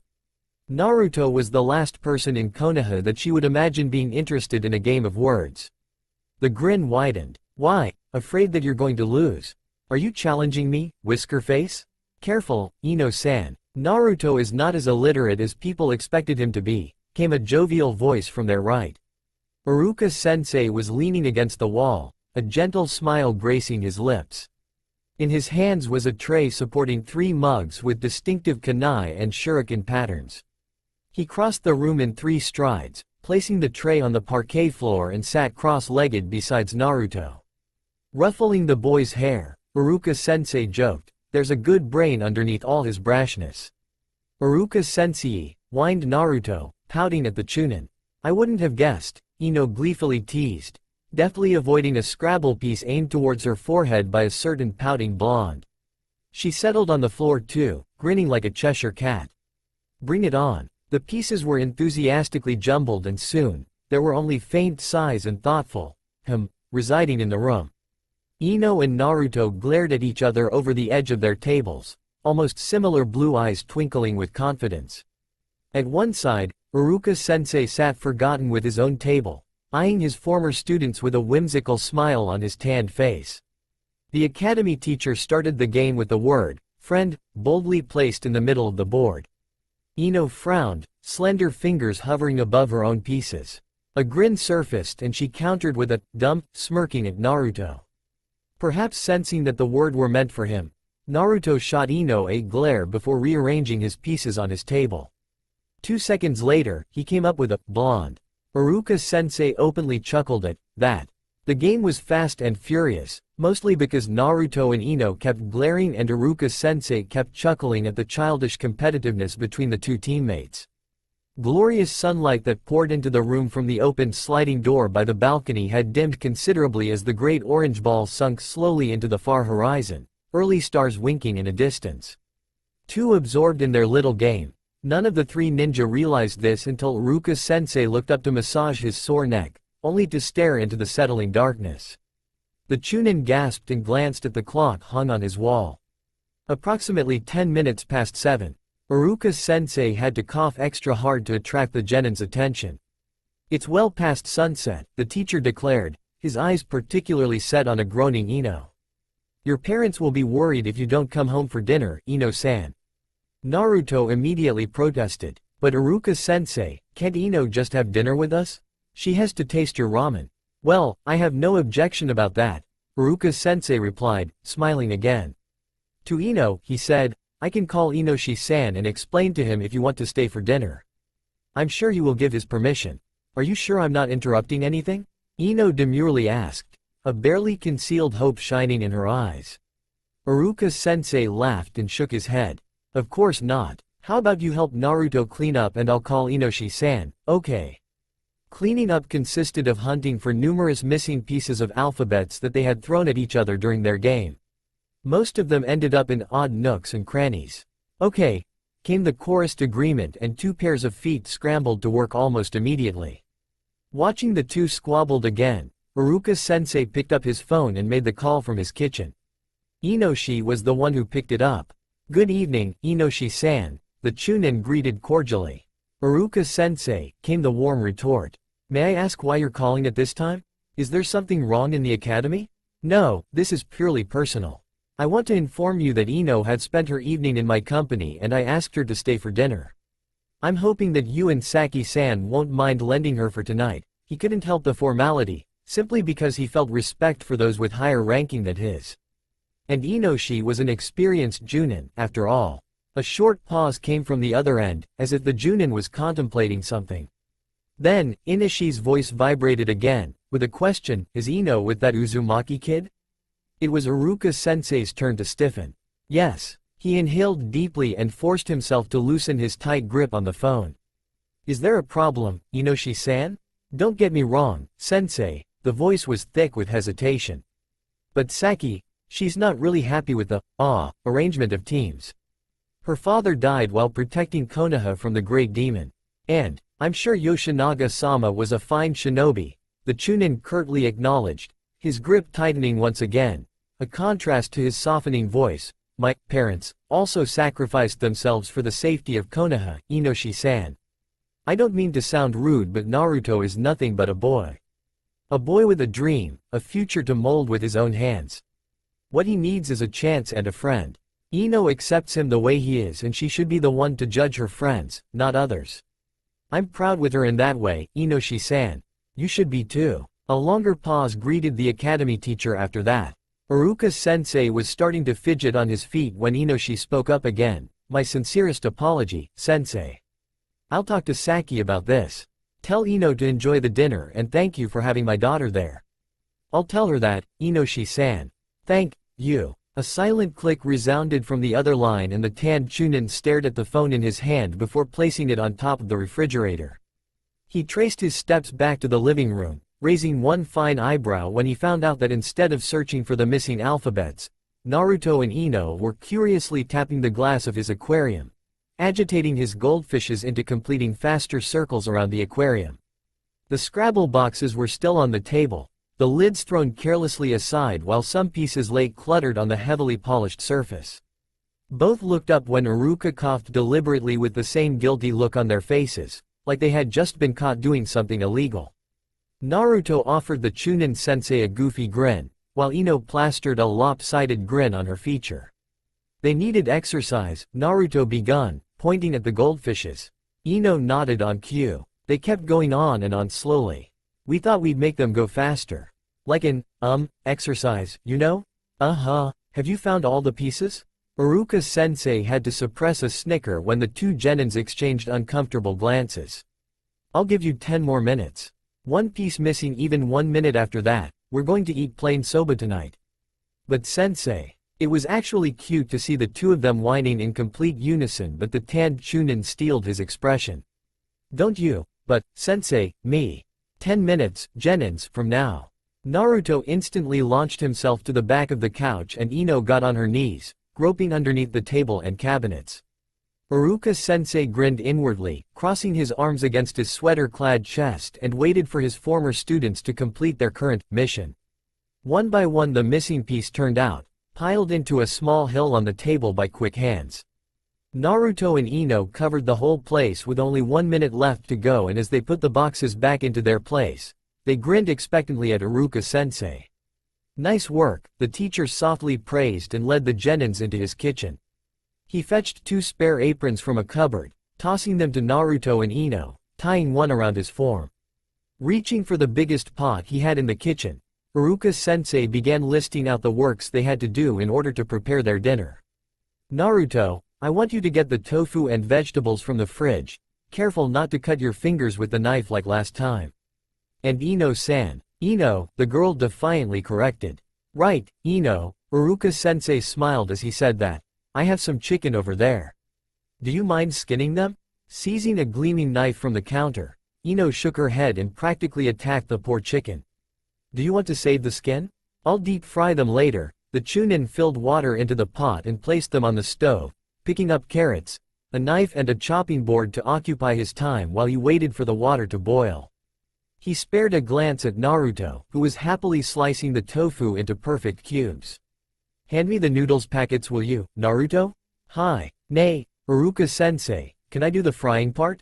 Sure, Ino. Naruto. Not the cabbage. Sensei, I'm done. Ino, grab the flour from that cabinet. No, the third one to your right. Arg, I'm bleeding. Baka, what the heck did you do with that knife? Naruto, put your hand under the water. Ino, please fetch the medical kit in the bathroom. 2 doors to your left. I'm going to die. Oh, shut up, Naruto. Iruka-sensei, where's the medical kit? Under the sink. Naruto, keep your hand under the tap. Really, I warned you already. Here, sensei, how did you manage to mistake your wrist for the frickin' lettuce? Something must wrong with your eyes, whisker face. Ino, please stop yelling at Naruto. Now, let me look at that cut, Naruto. Did that wound just close by itself? Huh? Iruka-sensei, I thought it must have been a deep gash or something. The two of you, not another word. Let me dress your wound, Naruto. Oh, my, the noodles. I'll patch him up, Ino offered, taking the roll of gauze from Iruka-sensei's hand. The Chunin flashed her a grateful grin and dashed off to tend his neglected noodles. She wiped a smudge of flour from her cheek, only to have it trailed across her sweaty face. Wrapping Naruto's wrist with much efficiency from daily practice, Ino muttered darkly, "Someone should forbid stupid whisker faces from using knives." Naruto bristled, as expected. "It's not my fault. It was the knives. Now you've moved up a notch and starts blaming inanimate object for your stupidity, huh?" Her words might be harsh, but Ino meant well with every single one of them. She fastened the end neatly and glared at Naruto. Won't it be funny to have the future Hokage killed inside his own kitchen, with his own kitchen knife sticking out of his hand? Guess you're right. Naruto scratched the back of his head, an embarrassed grin on his face. He patted his bandaged wrist affectionately. "Thanks, Ino. Be careful, will you?" The girl's voice was gentler than usual when she said this, dusting her hands together. There was something akin to a sad glimmer in her eyes. "You're not indestructible, Naruto. Be nice to yourself. Even if others don't," Ino inwardly continued. "Ah." An awkward smile tugged Naruto's lips, faint dusty pink smearing his cheeks. Iruka-sensei, as always, came to his rescue. Cooking chopsticks in one hand, the Chunin said, "Why don't you set the table, Naruto? Ino will help me with the rest, nah? I'm afraid that I can't trust you with my knife anymore." A dignified yelp escaped Naruto's throat when Iruka-sensei shoved him towards the living room, before he stomped to one cupboard and pulled put bowls and such. Casting a last glance over his shoulder at the Chunin and girl inside the kitchen, Naruto sighed heavily and trotted to finish his given task. Ino blinked, looking up at the smiling face of her former sensei. Iruka-sensei dimpled down at her, handing the girl the cooking chopsticks and pointed at a wok on the stove, besides the boiling pot of ramen. Stirring the sizzling rice inside the wok, Ino kept sneaking glances towards the general direction of the living room, where she caught glimpses of Naruto placing small bowls and glasses on the table, a tuneless whistle flowing jauntily from his lips. He seemed absorbed in his work and had quite forgotten their little spat before. Involuntarily, Ino felt her mouth curved into a relieved smile. "Ino." The blonde girl snapped to face Iruka-sensei with a start. "Why, yes, sensei? What do you think about Naruto?" The Chunin's face was devoid of any expression when Ino peered questioningly at him, his warm brown eyes trained on the cucumber he was slicing through. Ino moved her eyes to the wok before her. "Anu, the truth, please. I won't mind if you condemn him. He's stubborn and stupid," came the resolute retort. But before Iruka-sensei could respond to that, Ino continued, "But I like his stubbornness and his stupidity. Sure, why he wants to be a Hokage is beyond me, but if he needs any help, I'll be there for him. That's what friends are for, right?" Much to her surprise, Iruka-sensei laughed at her answer. He finally turned to look straight into Ino's eyes and she could clearly discern the approval in those liquid chocolate orbs. "Well said, Ino. I think you'll make a good shinobi in the future." "Thanks." I guess, the direction of their conversation was more than a little ambiguous to Ino, but it did felt good to be praised by a teacher. She gave the rice one last stir before putting out the flickering flames and dumped the sweet-smelling fried rice into an oval-shaped salver. "You want me to do anything else, Iruka-sensei?" "I'm almost done." The Chunin began topping 3 bowls under his ministration with chopped mushrooms. He juggled them to a tray, before opening a small drawer and drew out a teapot. "I'll make some tea and you can bring the food to the table. Make sure that Naruto didn't get his hands on the ramen first, okay? Or we won't have enough to feed ourselves." Ino laughed and saluted. The table was ready when she ambled into the living room with the extra weight in her hands and by the precision of the whole setting, from the perfect angle of the chopsticks to the laid, crispy white hand napkins. The girl had a feeling that Naruto had done it often enough for him to develop a sense of tidiness. Iruka-sensei truly was a miracle worker. Ino placed the bowls in place, swatting one eager hand away when she had finished doing so and threatened Naruto that she would force-feed him steamed Brussels sprouts if he make another attempt to start eating without Iruka-sensei. That earned her an earful of grumbles and dark mutters. Said Chunin teacher arrived about 5 minutes later, another tray in hand, and he allowed Ino to pour them each a cup of hot tea. Dinner was a noisy affair. Naruto relating the test Kakashi-sensei had forced upon them that morning, with Ino snapping consistently at him when he exaggerated some details, confused facts with his fantasy and overall, made him look like an ass-kicking genin that he wasn't. Yet, Iruka-sensei laughed when a more than small amount of wasabi, mysteriously, ended up in Naruto's bowl, Ino trying to convince them amidst Naruto's yell for water that it was an accident. If he hadn't seen the girl purposely squeezed the wasabi into the bowl while Naruto was doing some excited gestures with his hands, maybe Iruka-sensei would have believed her. He suppressed a fresh bout of chuckles at the innocent face Ino had put on when Naruto confronted her, the blonde boy's face as red as a lobster and his tongue sticking out between his swollen lips. By 10 o'clock, both genins were bowing and thanking Iruka-sensei for an interesting afternoon and a nice dinner. The Chunin even invited Ino to spend her free time with them, playfully stating that Naruto and her still had a dispute to settle over certain words that Naruto swore existed and listed in the dictionary, ignoring the girl's protest when he paved on ahead with those words even if Iruka-sensei had produced a dictionary and looked them up in a veil. Naruto had volunteered to walk Ino back home, walking in comfortable silence besides the girl as they passed the lines of trees in their way out from the neighborhood. It was full moon that night, the silver shower of ethereal light made everything shone in a fey fashion. The streets were fairly deserted, some late shoppers and few drunkards were the only people that the genins came across. Reaching the Yamanaka flower shop, both paused on track. "Thanks, Naruto. I had a great time," Ino said, grinning. Naruto conceded with a wide grin of his own. "I had fun too. Maybe we should do this more often." "Yeah." Opening the side door of the shop, Ino stopped and gave Naruto a mischievous wink. "Remember that we've got some cleaning to do this weekend, Whisker Face." The blonde boy put both hands to the back of his head and laughed. "Almaki and Efforto remember that, Ino-chan. See you tomorrow and good night." "Night," came the reply. Ino placed her sandals on the footwear rack, sighing as fatigue finally wormed its way into her system after all the excitement. The day had been a rough one, both mentally and physically. Yawning, Ino rubbed her knuckles over her eyes, yearning for a hot bath to wash away the collected sweat and her comfortable bed to sleep away the weariness. And to think that they had another meeting tomorrow morning. Well, Kakashi-sensei better be early for once and not planning anything downright sadistic again this time, she thought wryly. The girl was fairly surprised to see her parents sitting by the dining table when she pushed the back door open, as if they were waiting for her.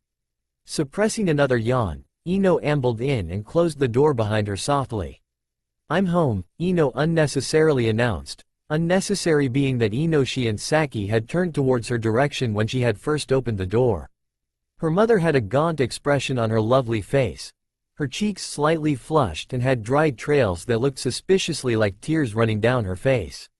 Inoshi, face unnaturally impassive, raised his hand to greet Ino. Smiling tiredly, the girl joked, "Are we having a family meeting now? 'Cause it won't do to wake up our neighbors if mom starts throwing plates at dad like the last time."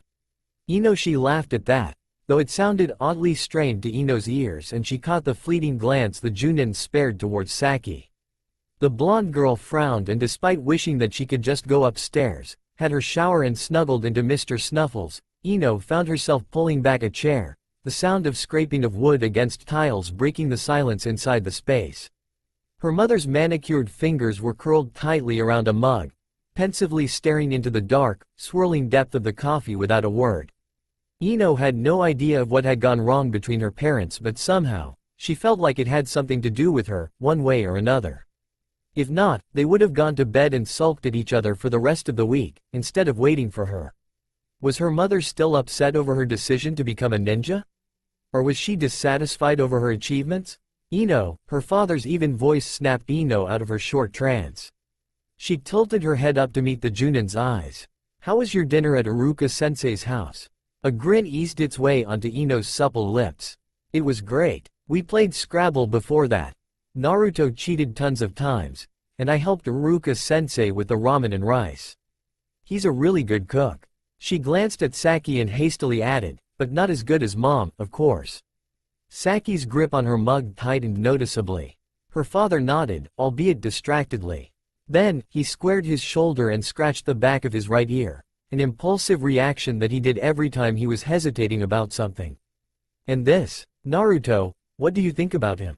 There was something in the tone of Inushi's voice that made Ino sharply look away from her mother and stared at the Junin. That was the second time someone asked her what she thought of Naruto. Her curiosity was kicking in again, full force. Why? Inoshi scratched the back of his ear again and asked, why what? Iruka-sensei asked me the same thing, the girl revealed, her eyes narrowed to slits in suspicion. She drummed her fingers against the wooden surface of the table, waiting. Is there something you're not telling me, Dad? We are just concerned, about your teammates, came the stammered reply, and Inoshi was practically clawing at his ear by then. He was never a decent liar to begin with, and Saki, the better one between them, was not helping at all. The Junin sneaked another glance at his unresponsive wife and groaned inwardly. Deciding that the sooner this interrogation end, the earlier she could escape into her room, Ino impatiently said, Naruto's stubborn and stupid. Sasuke's cold and annoying. Can I, please, go now? I'm so tired and we have this meeting tomorrow morning and I'm dead sure that Kakashi-sensei will be late, again. She was whining, but Ino was beyond care. Shower and bed. Shower and bed. Now, do you like the Uzumaki boy, Ino? Ino blinked at the question, impatience swallowed by the insistence in her mother's voice. There was the hidden urgency, the need to know her answer that overwhelmed Ino. What is it with everyone in Naruto? Quote ellipsis. Yeah, he's okay. At least he's not brooding and angsting around like Sasuke. You like him even though he's stubborn and stupid? Saki's tone was flat, persistent and flat. It was starting to unnerve the blonde girl. Her mother never used that kind of tone before, not even in her worst temper. And she would rather face a yelling Saki with plates in hand than this kinda silent Saki if she were given an option. And because she hadn't been given an option, the girl had to think fast. Naruto always tries his hardest, really, Ino finally said, earnestly. He told me he failed the Genin exam 3 times before he passed. And I don't know why, but almost everyone seems to hate him. He's a really nice person when he's not yelling or complaining about my vegetarian ramen. Or calling Sasuke names, but that's unavoidable. And there were these 2 old hags at his apartment. You won't believe how horrible his apartment is. It's old, and smelly and, she trailed on, remembering her promise to clean said apartment the coming weekend. Looking up, Ino was taken aback when she realized that Inoshi and Saki were both staring intently at her. She also realized that her fingers had clenched into tight fists on her lap, the end of her dark purple skirt twisted between the slender digits. Visions of that brief flash of loneliness in Naruto's eyes and the disgust-filled sneer from the 2 old women flitted through her mind. Bowing her head, Ino said, almost pleadingly, though she could have sworn afterwards that she did not sound like that, please don't hate him. Inoshi placed his calloused hand on his daughter's shoulder and squeezed it reassuringly. That's enough, princess. He turned to face his wife. Don't you think so, Saki? The dark-haired woman closed her eyes and took a deep, shuddering breath. Her fingers slowly stopped strangling the mug, her hands rested palms down on the table. Then, she smiled, a small, watery smile that somehow whisked away the frightful gauntness that dominated her face earlier. She looked almost like the ordinary Saki that Ino knew and loved. Of course. Okay, now that everyone's not acting all weird anymore, is anyone going to tell me what exactly is wrong with Naruto? Ino blurted out impatiently, glaring at her parents with as much authority as a 12-year-old could possibly garner. Which accumulated approximately to nothing. I have an idea. Inoshi interjected with enthusiasm, as though he hadn't heard a single word that Ino had said. Why don't we invite your teammates over for dinner tomorrow? You can help your mom prepare the dishes and maybe you can even make that lovely chicken soup grandma taught you. But, about Naru, don't forget the sensei, dear, cut in Saki, wits pieced back together and was readily obliged to prevent any future unpleasantness that might arise between her daughter and a certain teammate lest the secret uncover itself. She smiled her, don't worry your teammate is not a demon, smile at the bewildered Ino and placidly asked, Kakashi, isn't it? Yes, but Naru. Inoshi exclaimed, louder than necessary. I heard Kakashi had to stand guard at the gate this entire week. Genma complained about that this morning. Said something about the slacker reading porn while working. Ino was bordering exasperated, a breath away from pounding her fists on the table to demand attention from the 2 adults. Naru, our daughter's sensei reads porn? The Junin scowled at his slip and cowered underneath his wife's towering figure as she advanced menacingly towards him, an equally menacing-looking frying pan in her hand. Yamanaka Inoshi, answer my question. Oh, can you please listen to me? Please, honey, put down that pan. Somehow, Inoshi managed to squeak under the wrath of his wife, totally ignoring Ino. Though perhaps it would be kinder not to mention that the act was not due to his mission to distract his daughter from possible secret digging. It was done solely on the basis of him coming out of the kitchen with his limbs intact and his skull free from pan-sized crater. An angry Saki with kitchen utensils was always a deadly combination, even if he was a Junin. What is it about Naru? Saki took another step forward. Why didn't you tell me that our daughter's sensei reads unsuitable adult-rated reading material in public? The frying pan was by then gleaming dangerously under the artificial lighting of the kitchen and looked pretty much capable of amputating a Junin if it was given a chance and with proper handling. Saki was a professional. Huffing loudly, Ino crossed her arms against her chest and scowled. There was no way in hell her parents were going to tell her anything. Not with Inoshi still trying to talk his way out of death by kitchenette and Saki attempting to do just that. Sometimes, adults could be such children. Children with dangerous ideas and dangerous toys. The blonde girl heaved a sigh and quietly slipped away, remembering that she had a shower and a warm bed waiting for her upstairs. She managed to stow away some innocent plates that were within her mother's grabbing reach and inched towards the stairs with stealth that would have impressed even Kakashi-sensei. Flicking on the light switch, Ino staggered to her bed and flopped face down onto the soft mattress. She had just defended Naruto in front of her parents. Ino groaned into the mattress, hands splayed above her head. I need a shower, she mumbled, willing her fingers to undone her ponytail and allowed her pale golden hair to pool uncomfortably around her face. Her elbows sunk into the mattress when she propped herself up, blinking blearily at her reflection across the room. A pale girl, with strands of hair sticking out in the most inelegant of ways all over her head greeted Ino. For a second time within 2 minutes, she groaned and repeated, I need a shower. It was a mystery how she survived the trip to the bathroom, pulled on her pajamas, she might have missed a few buttons here and there, and crawled into her bed, as everything was a blur of memory to Ino. The last thing she remembered before collapsing into a dreamless comatose state was her mother's appalled screech and the black, beady eyes of Mr. Snuffles. You read that pathetic excuse of a book? Followed by a series of expensive crashes that echoed well over the neighborhood. The next morning was calm, in the mildest of terms. Ino had woken up fully recharged and ready to yell at everyone and everything. It was bright and sunny outside, warm sunlight pouring inside her room once the blonde girl leaned over and unlatched the windows. The sky was beautifully cloudless, painted with the lightest shade of blue, and buzzes of cheerful conversations reached Ino's ears from nearby marketplace. The girl lazily stretched, a satisfied smile playing on her lips as a few joints popped with the movement. She gathered some small articles of clothing that lay strewn across her room from last night and trudged into the bathroom, humming contentedly to herself as rivulets of water proceeded to soothe her sore muscles. Ino picked out a different outfit today, a short-sleeved dark purple top and a pair of black shorts.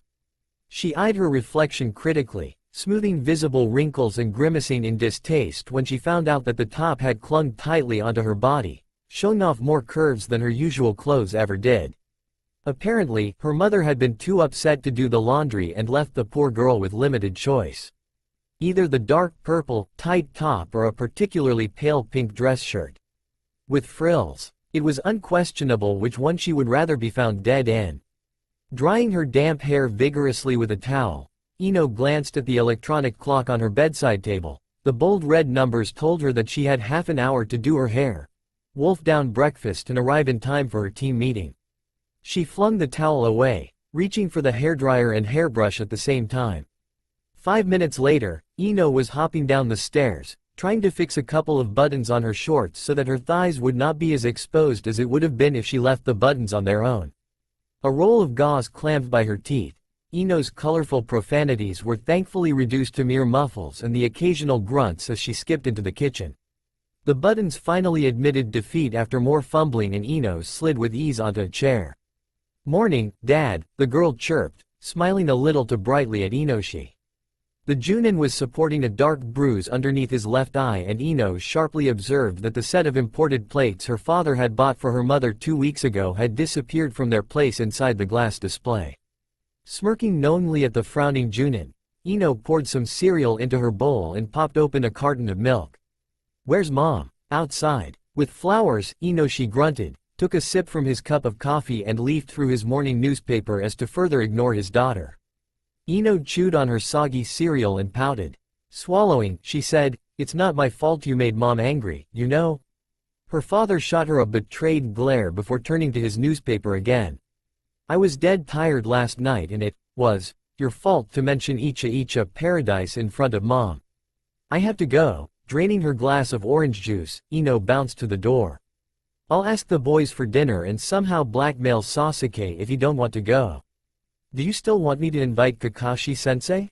"No." The blonde girl shrugged happily and put on her sandals. "Okay then. See you later, Dad."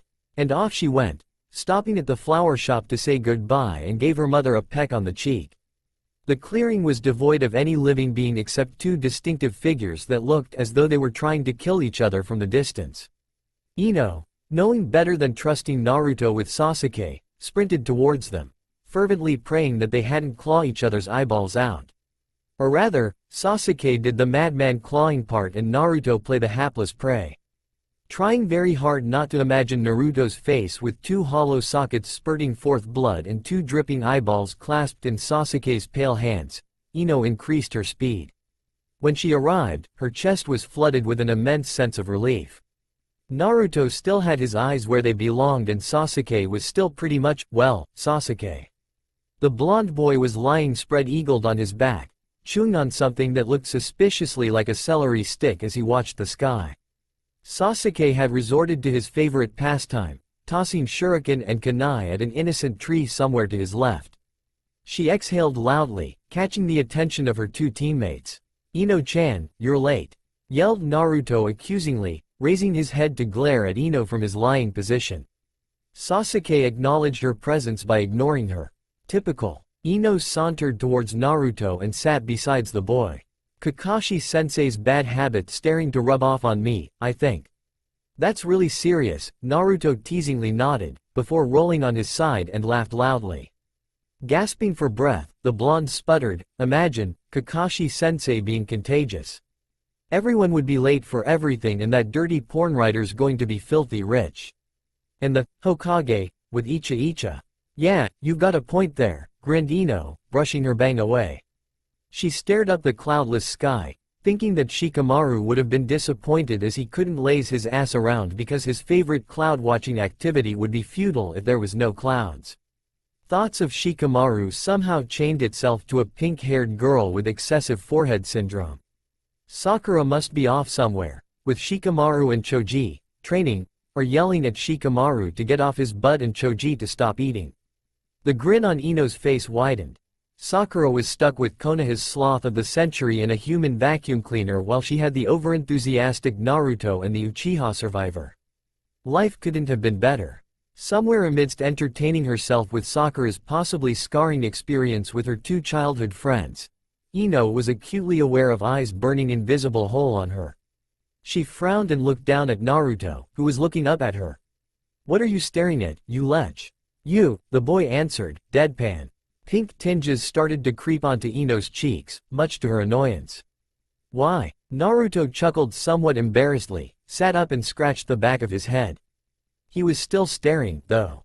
"I dunno, I thought you looked different today." "I am?" Ino self-consciously smoothed her palm over the fabric of her dark purple top, frown darkening. "Is it the good kinda different or the bad kinda different?" The boy took some time to consider his answer, before coming up with "It's the good kinda different." "You look." Ino. Both blondes looked up at the curt voice, only to find Sasuke standing inches away from Ino. He was glaring, was that murderously? At Naruto, and Ino's earlier images of an eyeless Naruto and Sasuke with extra eyeballs popped up most inconveniently from her memory box. Appalled, Ino shooed the images away and smiled at Sasuke. Hey, at least the Uchiha was making an attempt to start a conversation. That's a good development in his social department. Which made the situation even more suspicious than it should. Why was Sasuke talking in the first place? Ino figured that the best way to know things was to ask the very source of her curiosity. She mentally patted her back for such bright idea. "Yeah, Sasuke? There's something in your hair, that said. He extended his fingers and sifted them gently through Ino's ponytail, brushing out few bits of grass. Task done, Sasuke removed his hand and thrust it inside the pocket of his white shorts. His dark eyes were fixed on Ino's azure ones and the raising color on her cheeks. Ino swallowed and grinned awkwardly. Thanks. Didn't realize when those get in my hair. To be brutally honest, Ino was actually expecting Sasuke to turn around and do whatever cool and boringly broody things that he usually done whenever they had to wait for Kakashi-sensei. That usually meant that he would be a clear 20 feet away from them with dangerous, pointy objects in his hands and an unsuspecting tree in his vision line. However, to her surprise, Sasuke opted to just stood there, a faraway look on his face and his lips thinning into a grim line. It was like watching a refined marble statue, except that statues did not go around freeing people's hair from the evil clutches of wild grass, and Sasuke just did. Ino blinked in vexed confusion and glanced at Naruto, who were glaring obtrusively at the Uchiha. There was some kind of tension looming over those two, something that was unknown to Ino. And it royally pissed her off. She was sorely tempted to shake Naruto until he'd tell her what was going on, but before she could do just that, a poof of smoke announced the arrival of their ever-late sensei. Yo! Naruto and Ino automatically sprang onto their feet. You're late. Kakashi-sensei's eye curved into a happy crescent and he held up a finger. I was running through the forest when I ran across a giant panda. Liar. Sasuke grunted in time. Well, we're going to the Hokage Tower today, the silver-haired Junin cheerfully declared. Jumping off from the branch he appeared on and landed in front of the three genins. You're doing your first mission today. Yeah, Naruto roared, punching the air. A mission? Will there be a runaway princess that needs bodyguard, or a priest on a secret mission to retrieve some holy things stolen by the mob, or protecting a cook with a secret recipe that could make people live forever, or. Kakashi-sensei held up a hand to stop the tirade. Hi. You'll see once we get the mission scroll, Naruto. His one visible eye blinked appreciatively when it landed on Ino. Changing your fashion style, Ino? The blonde girl furrowed her slim eyebrows and glanced down at her attire. It was still the same top and shorts she put on this morning, nothing too out of ordinary. What's wrong with my clothes? You have some nice cleavage line there, the Junin cheerfully, if not a bit too innocently, pointed out, a wide grin stretching underneath his mask. You should ditch that old outfit of yours and wear something like this often. A stunned silence met the statement. You stupid, perverted sensei. A very surprised Kakashi-sensei was forced to avoid a giant ball of flames and a dozen yelling Narutos at the same time, propelling himself with an elegant arch onto a branch 20 feet above his students. Being a Junin, and the infamous Sharingan Kakashi nonetheless, the silver-haired ninja quickly assessed the situation and concluded after 5 seconds that 2 infuriated boys and a ticked girl was not worth his life. After all, Konoha needed him for about 20 more years or until some berserker missing ninja killed him in a mission. His pride as a Konoha shinobi denied him of being killed on the ground that he had sprouted a dirty joke about his student. Naruto and his cluster of shadow clones were glaring heatedly up at the Junin while Sasuke opted for a more cool glare, looking as unruffled as he hadn't just attempted to barbecue his sensei. Ino was positively seething. That's UAL harassment, you idiot sensei. Ino screeched heatedly, glaring daggers at the Junin. Her eyes were narrowed dangerously and her cheeks were painted brick red, no doubt from the bubble of mortification swelling inside her head. I could have had you reported. Holding his hands up in defeat, Kakashi-sensei drawled out with as much innocence as an innocence-less Junin like him could muster, it's just joke. Don't include Ino-chan in your dirty jokes, perverted sensei. Bellowed Naruto, one hand on his hip while another was pointed righteously at Kakashi-sensei. Jumping down for the second time that morning alone, Kakashi-sensei chuckled good-naturedly and planted his hand on Naruto's head, avoiding a punch intended for his grinning face and messed up the blonde spikes. I'm impressed, though. You and Sasuke finally worked like one functional team, even if it was to kill me. Sasuke snorted and looked away. The blonde boy, however, had his jaw hung open in horror. Sasuke bastard and me did what? I guess I should thank Ino for that. The silver-haired Junin winked at the frowning girl. Maybe I'll pitch more dirty jokes at you to get the boys working together in the future. Don't you dare, hissed Ino acidly, pure malevolence radiating chakra-like from her, and Kakashi-sensei, being the genius, knew which line he shouldn't cross and when he should quit poking at the girl. Ino wrapped her arms around herself defensively, the frown darkening. Let's go to the tower and get our frickin' mission already. At least, that made Naruto forgot his justified indignation at the Junin. Team 7 was walking towards the Hokage Tower, the three genins walking in a line, with Ino taking up the middle position between Naruto and Sasuke. Their Junin instructor was slouching behind them, immersed in yet another heavenly adventure into pornographic literary escapade. Ino had apparently forgiven her sensei for his dirty remark before, as she engaged herself in a conversation with Naruto. Said conversation consisted of atrocious name-calling and insults tossed back and forth from the two sides involved. They didn't seem perturbed by the exchanged insults though, identical cheeky grins plastered on both blondes' faces. Sasuke was brooding again, a frown adorning his pale forehead every time he briefly glanced at the two happily chattering pair besides him. Ino paused in the middle of telling Naruto that he had soggy ramen for his poor excuse of a brain and looked over her shoulder at the Junin, who had pink tinges on his masked cheeks. The pervert, scowling, Ino resisted the urge to snatch the vile book away from the Junin and asked, "So, Kakashi-sensei, what kind of mission are we going to take?" The silver-haired Junin looked up from his little orange book and did that reversed, sort of creepy smile at Ino, who narrowed her eyes at him. "Well, you're going to receive mostly D-class missions, judging by the fact that you're fresh out of the academy." "D-class?" roared Naruto, a look of utter disappointment on his face. The blonde boy crossed his arms against his chest and scowled darkly. "That's boring, OWW. Well, you're just genins," Kakashi-sensei lazily said, slipping his left hand back into the pocket of his pants after he had bopped Naruto's head. "You can't be doing high-class missions with your level right now." Naruto huffed loudly at that. "I'm not afraid, I will be the Hokage someday." Sasuke chose that very moment to grunt. No mistaking of what he meant by that. Before Naruto could yell a battle cry and launch himself at the Uchiha, Ino wisely clamped her hand on the scruff of the boy's orange jumper. Naruto's reaction and the move were easily anticipated that it was pathetic. No decent Hokage gets riled up with a baka.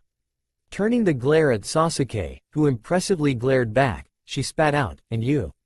"I know Naruto's an idiot," said blonde boy, struggled and screeched in protest. "But can't you not do that? You know he's annoying when he's screaming his head, and our ears off." Sasuke just looked away and grunted again. An amused snicker from behind her made Ino scowl. She released her death grip on Naruto and shot a dirty look at Kakashi-sensei. "And what are you so happy about? A new edition of Icha Icha scheduled for release today?" Kakashi-sensei merely snickered some more and grinned. The thin fabric of his mask even stretched to faintly outline his curving lips. "I just realized that you make a good team leader, Ino." "Of course I am." The blonde girl puffed out her chest, attempting to look arrogant and smug. Naruto indignantly retorted, "Hey, who died and appointed you the team leader? If there's anyone who should be the leader, it's me." A thwack on the head silenced the boy. "Of course I should be the leader. It's obvious because I'm the only one with any semblance of maturity in this team."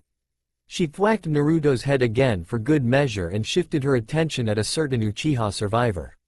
"Right, Sasuke? Don't you dare act all aloof and shit in front of me." She glared at the pale boy, hands on her hip. "I don't care if you have all the girls in Konoha, or even the Fire Country, swooning over your ass. You're going to participate in any group activity from now on." Sasuke stared at Ino like she had grown another set of breasts. "And remind me to yell at Iruka-sensei for saddling the two of you with me if we ever meet him," Ino continued on as if she didn't notice the look, exasperation evident in her voice. She flicked some stray strands of hair from her face and mumbled, "Really? I have one hyperactive monkey and a vocally deficient pretty boy as teammates." What was Iruka-sensei thinking? "Who are you calling monkey, cheapskate? I told you to stop calling me that. Ramen-brained whisker face." Sasuke snorted when the two began bickering again, though the most observant of watchers could discern a faint gleam of hurt flashing through his dark eyes. As fate would have had it, Iruka-sensei was manning the mission desk when they arrived at the Hokage Tower. Sandaime himself settled quite comfortably one desk away from the Chunin-sensei with a pipe protruding from his withered lips. Naruto immediately barreled headlong into his favorite sensei, knocking a pile of paper on his way towards the tanned Chunin and caused myriad of papers floating about the space. The blond boy grinned sheepishly when he had released Iruka-sensei's slim waist from his grip and realized his mistake. Kakashi-sensei had tucked away his book, one visible eye blinking at the mess. Ino had a dark frown and the clear, "Idiot, look what you've done," look on her face. Sasuke was brooding again, successfully appearing oblivious of the papers surrounding him. Iruka-sensei was beyond mortification. "Naruto," the sensei chided, horrified as he stared helplessly at all the paper. "I spent 3 hours sorting them out. I'm so sorry, sensei. I'm really sorry. I didn't see them." Naruto wailed apologetically, afraid that Iruka-sensei would hate him. Why, if Iruka-sensei hate him, then who would treat him to ramen again? And let him stay over for dinner? And patch his clothes up after he tore them? "Let me help you." He hurriedly performed a sequence of hand seals and yelled, "Kage Bunshin no Jutsu." 10 exact copies of Naruto appeared amidst a settling cloud of smoke. Naruto joined them in an instant and started picking up the papers, shrieking out apologies and promises that he wouldn't do it again to a stunned Iruka-sensei. The Chunin eventually sat down behind the desk again, smiling softly as he watched the Narutos scampering around with similar worried look etched onto their whiskered faces. Sandaime was also smiling, tapping the folders before him with his pipe. Other shinobi that were there supported varied expressions, from amusement to outright disapproval. Ino was also helping, though she was muttering darkly under her breath with every piece of paper she picked. After gathering all the papers, Naruto's clones promptly handed them over to the real Naruto before popping out of existence, and the blonde boy tidied up the stack carefully. Ino thrust her share of the work at Naruto and helped him arrange the papers according to the serial numbers. The boy was helpless if it involved any sort of order. Ino frowned as she sifted through the stack. "There's one more missing." "What?" Naruto began wildly eyeing the floor, desperately searching for the absent piece. When he saw nothing, he moaned with both hands clutching his spiked head, "No. Iruka-sensei's going to hate me forever." Before said Chunin-sensei could convince the anguished Naruto that he wouldn't possibly hate the boy over one missing mission report, a paper with lines of neat handwriting was extended towards Ino. The blonde girl looked blankly at the paper and then smiled at Sasuke, taking it from the boy's hand. "Thanks. That dead last missed the one by the table," Sasuke nonchalantly confided, face as blank as humanly possible. "Really?" Ino distractedly retorted, before handing the complete stack of papers to Naruto and watched the eager boy dispatch them to Iruka-sensei's desk, her lips curling into a small smile. She dusted her hands, tugging down the hem of her shirt that had rode up her midriff when she reached for a paper. Naruto, meanwhile, looked pleased when Iruka-sensei ruffled his hair and told the boy that he was not angry. "So, I heard someone's going for their first mission today," the Chunin teased, circling his arm around Naruto's neck in a headlock. Kakashi-sensei suddenly stepped forward, one blue eye curved into a happy crescent, and said, "We are. Mind giving us the scroll, sensei?" The Chunin eyed Kakashi-sensei in a measuring glare for his interruption, before raising an eyebrow and released the headlock he had on Naruto. "Please wait for a second," Iruka-sensei replied stiffly, reaching for a tray on the desk. He pulled out a scroll and scribbled something onto the paper in front of him. Putting down his pen, he held out the scroll towards Kakashi-sensei. "Here is your mission for today, Team 7. D class." The silver-haired Junin merely nodded and took the scroll without a word. Naruto started badgering the Chunin-sensei again. "Nay, Iruka-sensei, can't you give us cooler mission?" No, this is going to be lame." Iruka-sensei laughed and winked at Naruto.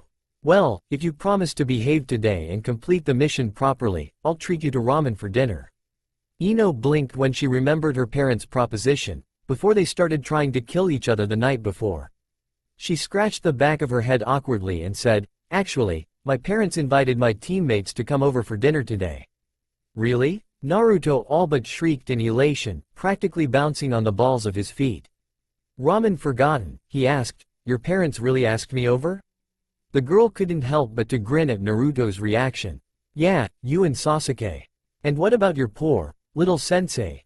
Asked Kakashi-sensei from behind them, eye dramatically droopy and a hand pressed against his chest. He sniffed and flicked an imaginary tear away from his eye for effect. How could you push aside your own sensei? My dad said you've got guard duty this week and I don't think you want to be anywhere within the kitchen area with my mom around, scoffed Ino. She was glaring at the Junin when a bright idea waded across her head. Turning to Iruka-sensei, who was smiling as he listened to Naruto's enthusiastic rambling, she excitedly said, Iruka-sensei can join us too. Yeah, Naruto immediately agreed, chuckling at the astonished look on the Chunin's face. Iruka-sensei, you have to come too. But, I have work. Sandame effectively cut through the flustered sensei's words. You should take a night off today, Iruka-sensei. I'm sure Izumo or Katetsu can fill in for you. But, come on, Iruka-sensei, whined Naruto, blue eyes shone hopefully. It'll be fun. Ino smirked when she heard Kakashi-sensei muttered, I think I've been forgotten by that brat. She patted the Junin's back in mock sympathy and coaxed, don't feel so bad. Iruka-sensei's 1,000 times better in teaching than you'll ever be. Thank you, Ino. Your support is, very, admirable. I'm deeply touched. The smirk grew wider. Don't mention it. Without taking her eyes off the exchanges of words between Iruka-sensei and Naruto, she said, you're coming too, you know. Silence. Sasuke? Quote ellipsis. You can't make me. Oh, I think I can. Mischief danced in clear blue eyes as Ino tilted her head to meet the Uchiha's darker orbs. She was unmistakably challenging Sasuke and the dark-haired boy somehow felt like he had made the biggest mistake in his life. Not that he'll admit it, of course. Leaning closer to the rigid boy, she whispered, you don't want Naruto to know about your obsession with pink items now, do you? The dark-haired boy uncharacteristically sputtered. Imagine what Naruto will do with that information. Ino trailed on, taunting Sasuke mercilessly. And what if, a dramatic gasp, he told your entire fanbase? The horror. Ino. The tone was low and dangerous, promising very, very painful death if the subject persisted. She could almost hear Sasuke's teeth grinding together. Oh, the joy of blackmailing. I don't think Naruto would ever lie that down. Thoughtfully, and rather intentionally, Ino looked back at the bouncing blonde boy. You're getting a kick out of this, aren't you? Whatever are you talking about, Sasuke-kun? Fine. A triumphant smile graced the girl's lips, and it was not only because the defeat she sensed in Sasuke's voice. Apparently, Iruka-sensei had succumbed to the sheer force of Naruto's puppy eyes and was nodding at the boy. The Hokage was laughing heartily besides the sensei. Kakashi-sensei sighed and waved the mission scroll. We have a mission here, guys. Better hurry up. Naruto disengaged himself from his beloved sensei and exclaimed happily, coming. Iruka-sensei, see you later. Be careful, the Chunin waved back, a smile fixated on his face. And Ino-san, what time will you expect us to arrive? Ino blinked. Well, she hadn't thought about that yet. Trust Iruka-sensei to be so practical. Must be the whole lot about being an academy teacher. 8 or something. 8 then, the sensei smilingly confirmed. Have a great day. You too, sensei, Ino retorted, as they walked out of the pair of massive doors. Iruka-sensei watched Team 7's retreating back until they disappeared from view. A fresh argument between Naruto and Ino seemed to have erupted yet again, echoing along the hallway. The Chunin shook his head slowly, picking on his pen and opened a folder, ready to resume his work again. His attempt was short-lived though, as a cough from somewhere besides him made Iruka-sensei halted to a stop. Yes, Hokage-sama? The old man puffed out a trail of smoke and smiled at Iruka-sensei. They make a good team, aren't they? I was hoping so, the Chunin-sensei replied, eyes straying to the doors. Though I must say that I didn't expect Ino-san to be such good balance between her two teammates. As always, I trust your excellent judgment, sensei, Sandame said, smiling at the blush blossoming on said sensei's cheeks. He tilted his angular hat thingy to a more comfortable angle and leaned back into his chair. Naruto has met his match, yes? Iruka-sensei scratched the bridge of his scarred nose and laughed. It looks like it, isn't it? I've never seen Naruto opening up to someone like that, and it really is a pleasant change. Sandaime nodded thoughtfully and allowed their conversation to end there. Their mission turned out to be hunting for a lost cat that belonged to some rich woman that was married to some rich, powerful, dingbat. As ridiculous and petty as it sounded, the task was harder than Ino had first expected. Apart from Naruto's frustrated screams when they had begun tracking down the cat, Kakashi-sensei hadn't been helping at all. The silver-haired Junin had happily announced that he would sit back and watch them as a spectator, offering interval advices to his aggravated students and read that dirty book of his with such blatant ignorance that Ino was hard-pressed not to snatch the book and whack the Junin's silver head senseless with it. The scrawny feline was a tricky case on its own, slipping out of their fingers in an uncanny resemblance of a furry eel every time they tried catching it. Even Sasuke was having a hard time keeping his emotion in check, growling and snapping more than usual. Gotcha, furball. Naruto had lunged towards the cat after a signal from Kakashi-sensei, scooping it from the ground and rolled several times on the leaves-covered floor of the forest with the bewildered cat pressed firmly against his jumper-clad chest. The damn feline had led them around Konoha in a blind chase, only to end up at the outskirt of the town. Armed with some fancy electronic communication device that their Junin-sensei had got his hands on from somewhere, they surrounded their target, reporting their position and considered several escape routes that the cat might took in its attempt to flee from its captors again. Then and only then, did they strike. Well, more like Naruto doing what Kakashi-sensei instructed him to do, and the other two stood very still behind their respective trees. After their 15th failure, the Junin had heaved an exasperated sigh, lectured them for a whole 15 minutes and took control of the mission. "Is that the cat?" Sasuke asked, taking off the device from his ear. His left eyebrow was twitching in annoyance. Nobody could blame him though, they were more than willing to go berserk if they had the wrong cat after all those effort. Picking up the feline by the back of its neck from Naruto's hands, Ino gave it a scrutinizing glare and nodded. "Yep, red bow on one ear. This is Sora, alright. Mission accomplished, Team 7, Kakashi-sensei appeared from a large thicket and grinned at his students. Good. The blond boy huffed, dusting his dirty jumper and glaring at the furiously meowing cat. Stupid, damned furball. Ino tossed the cat back towards Naruto, who yelped in pain when the cat sunk its tiny claw into the exposed flash of his hand. To everyone's relief, the blonde still had his fingers circled stubbornly around the cat, though he looked like he was a breath away from shaking the life out of the feline. Or fur, whichever. Ino felt like she was going to murder someone if the cat got away and they had to give it a chase again. Trickles of blood trailed down the underside of his hand, from the little holes that the cat had punctured on him. Naruto grimaced at the sight, more out of annoyance than pain, and carelessly wiped the blood away on his jumper. Ino noticed that Naruto's skin was whole less once the blood was gone, but before her curiosity could get hold onto her, Kakashi-sensei had started to walk away, Sasuke and Naruto tailing him. "Hey, wait for me." Sora was mewling pitifully all the way back to the Hokage Tower, and when they handed the cat back to its podgy owner, who squealed and fondled the poor thing like there was no tomorrow, Ino couldn't help but to sympathize the feline. The woman had clasped her heavily jeweled hands around the cat's neck, scarlet-painted lips cooing and crooning general nonsense as the cat went limp from all the rough fondling. Naruto even shared his suspicion that Sora had run away from its owner, instead of the reported getting lost. Ino had to say that she agreed to that and found herself fervently praying that Sora was not plotting yet another getting lost incident anywhere near future. She had enough of cat chasing to last an entire lifetime. Iruka-sensei was nowhere within sight, and Sandaime, who was still there smoking on his pipe, told them that the Chunin was in the office, doing some last-minute checking on some old mission folders. "Ino pig, what are you doing here?" The familiar voice made Ino turn on her heels, a smirk plastered on her pretty face. "Forehead girl, been polishing that big forehead of yours lately? Ooh, what happened to your hair? I thought you're not into green." Sakura's usually pink locks were disheveled and damp, with some of the locks dripping green dye-like substance onto the floor.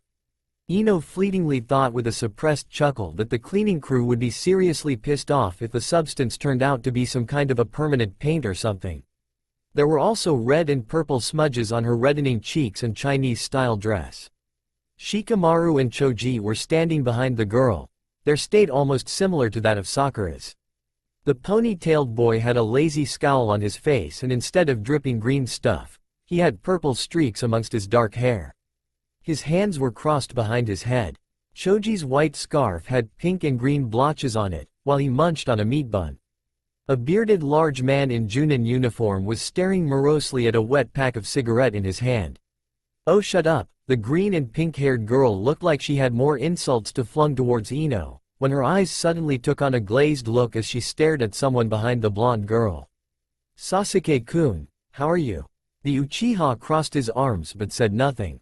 Naruto, whose mouth had widened into an inhumanly large grin at the sight of his crush, bounded energetically towards Sakura. He paused when he took in the green dripping thing and colorful smudges on Team 10. "Whoa, what happened to you guys, Sakura-chan?" "Stupid paintballs," came Sakura's low grumble. She brushed a hand over her spoiled clothes, mumbling and muttering bloody deaths. "We had to supervise a birthday party," Shikamaru elaborated, his half-lidded eyes narrowed at the thought.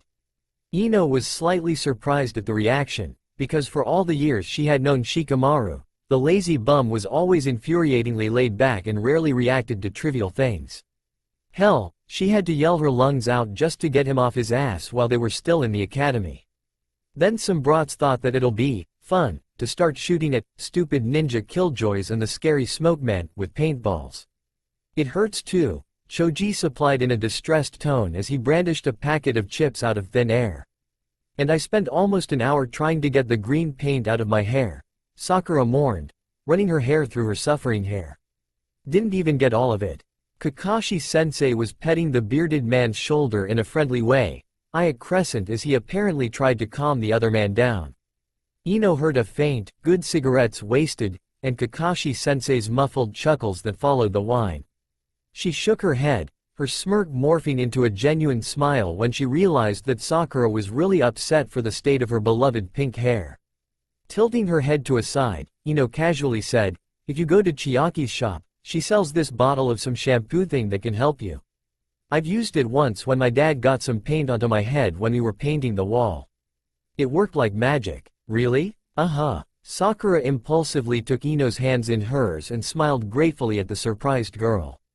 "Thank you." And in 2 seconds, Sakura blinked in disbelief as she seemed to realize what she was doing and dropped Ino's hands in a flash, blushing deep red. Ino pig, I'll get your hair if that doesn't work." The blonde girl raised an eyebrow in amusement. "You're welcome, forehead." "Nay, Sasuke-kun."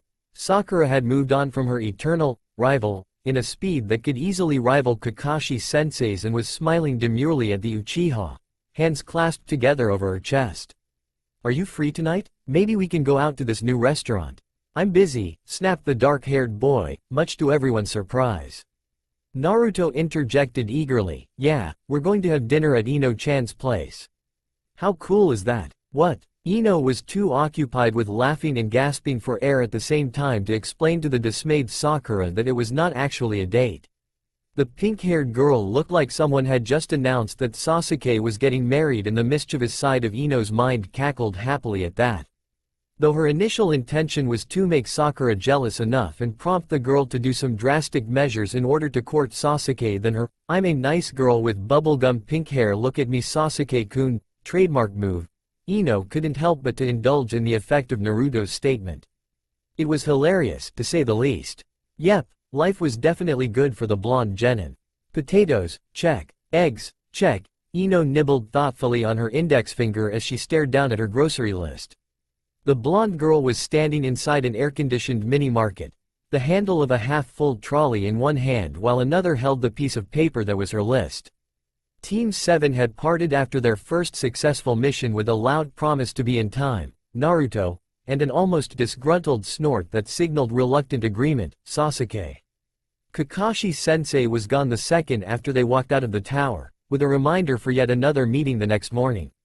Ino had whistled happily home, planning for a warm bubble bath and maybe some homemade strawberry ice cream that she had left inside the freezer, only to have the grocery list slapped onto her face and her mother all too happily ushering her out of the house towards the general direction of the market before she could even voice out a single protest.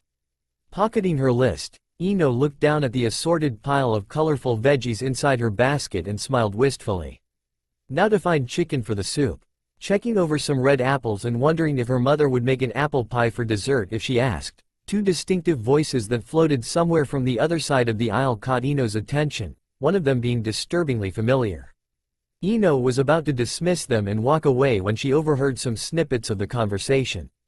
Serves that bitch right. Too bad Sasuke-kun is in the same team as those losers, nay, Carrie? A more timid, uncertain voice piped up in response. You might want to be careful, Amy. Who knows if Ino might be around here now. I think I saw her when I waited for you. Faye, you worry too much. I'm not afraid of that bitch, you hear me? I could have kicked her sorry ass. By that time, Ino was quite certain that she had heard enough and decided to make her existence known. Stepping to the other side to reveal herself to the two speakers, the blonde girl was viciously pleased when a short, red-headed girl with her headband tied around her left upper arm, must be the timid Carrie she heard protesting, turned deathly pale in a flash. The redhead's lower lip quivered as Ino glared her best. You better shut the fuck up or else, glare. Not wanting to alert the still blabbering Amy, who had her back at Ino, of her presence. Ino noted that it was somewhat amusing to hear someone insulting her right at her face.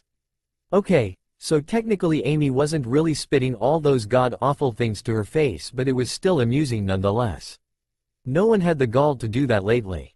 The Carrie girl had started quivering on her feet, looking close to tears, and Ino felt a brush of pity for the short girl. At least the girl wasn't the one who did the insulting. You know, Amy, Ino finally drawled out, in a lazily threatening voice she had so aptly copied from Kakashi-sensei as she leaned to the fresh fruit section. For someone who boasted about kicking my sorry ass, it's really pathetic that you couldn't even say it to my face. Amy literally froze at the first syllable from Ino. Tilting her head to stare at the red-headed girl, Ino said, Carrie, isn't it? Why, yes, Ino-san, why don't you go and buy, say, an ice cream cone or something? Amy and I have something to talk about.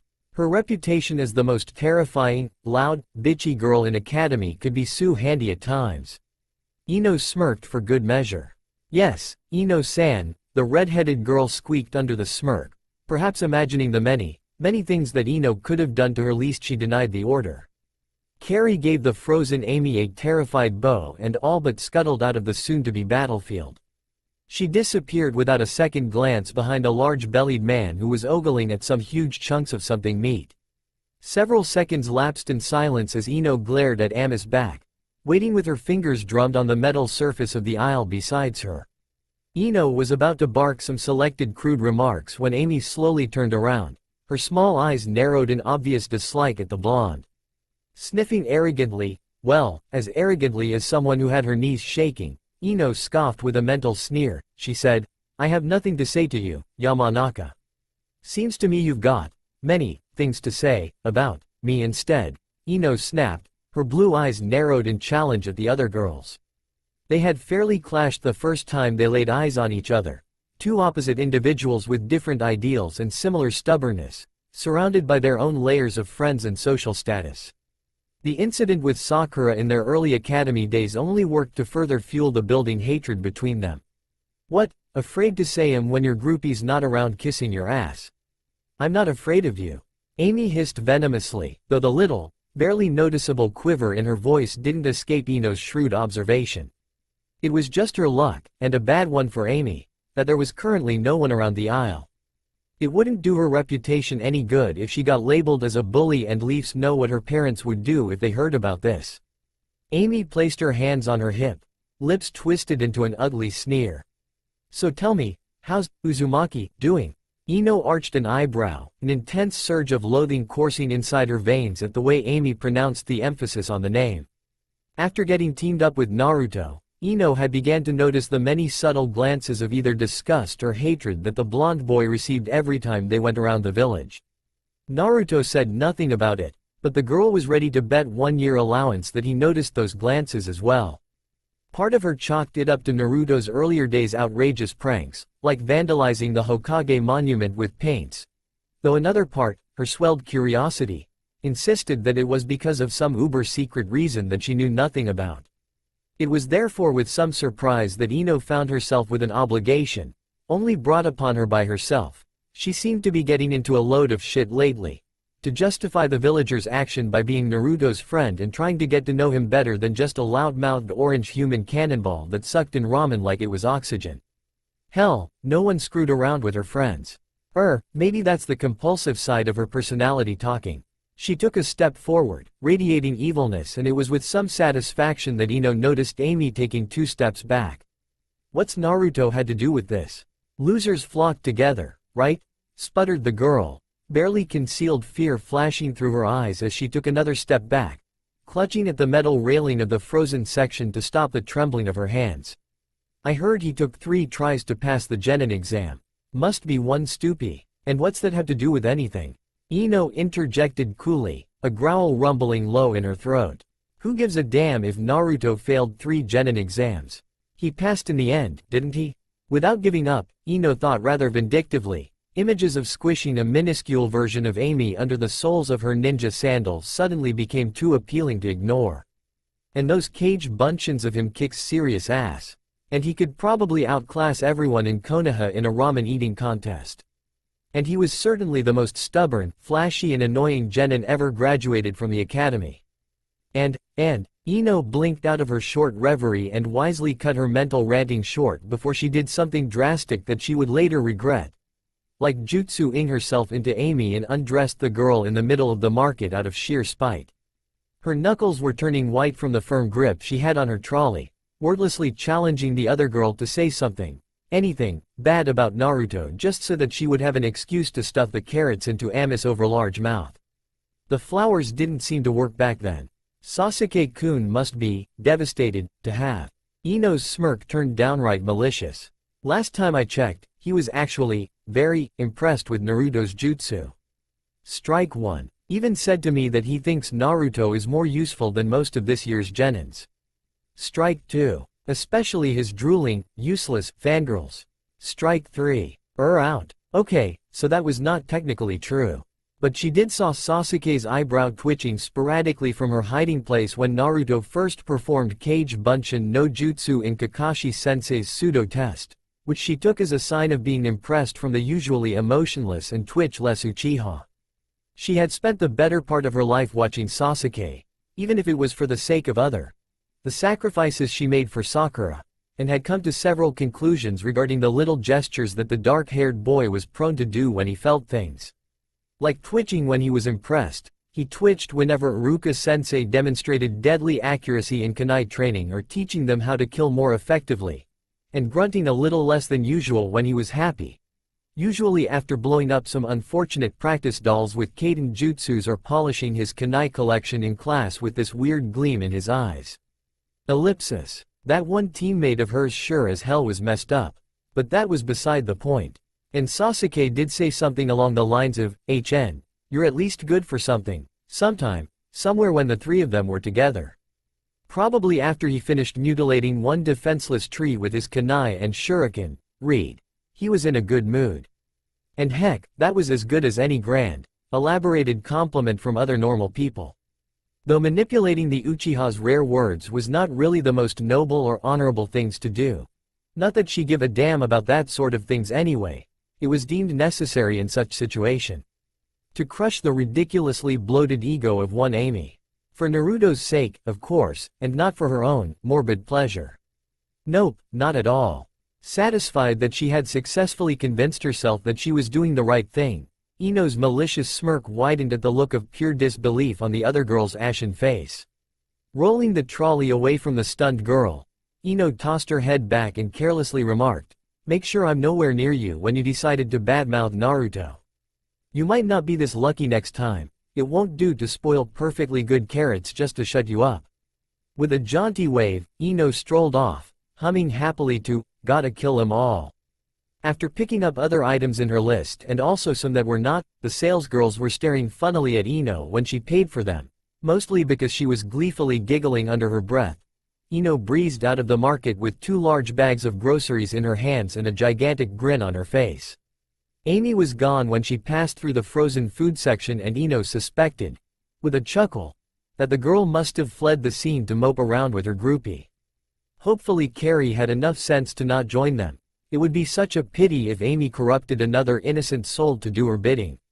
Ino stopped to buy several sticks of her mother's favorite dango from a stall near the market and briefly contemplated of using them to bribe Saki into making some onigiri for the dinner. She was rather fond of her mother's onigiri, after all. It was after a couple of steps towards her house that the blonde girl eventually slowed down, taking shorter strides than the long ones she was used to, and stared thoughtfully ahead. It must be painful, she mused uncomfortably as she balanced the weight of her groceries and the small bag that held her dango. To be alone for that long. I have mom and dad, but those two. Wonder how Naruto and Sasuke feel about going back to an empty home every day. Doesn't it hurt? Naruto had Iruka-sensei, and me. I don't think Sasuke has any friend, Ino snorted at the thought. The prospect of the silent Uchiha offering his friendship to anyone was as far-fetched as Kakashi-sensei giving up on Icha-Icha. Which was infallibly never. Well then, I'll be his friend. Both of them. See if they can shake me off even if they want to. I hope Naruto likes chicken soup. Ino was jolted roughly to reality when she bumped into someone. Oi, watch where you're going, dumbass.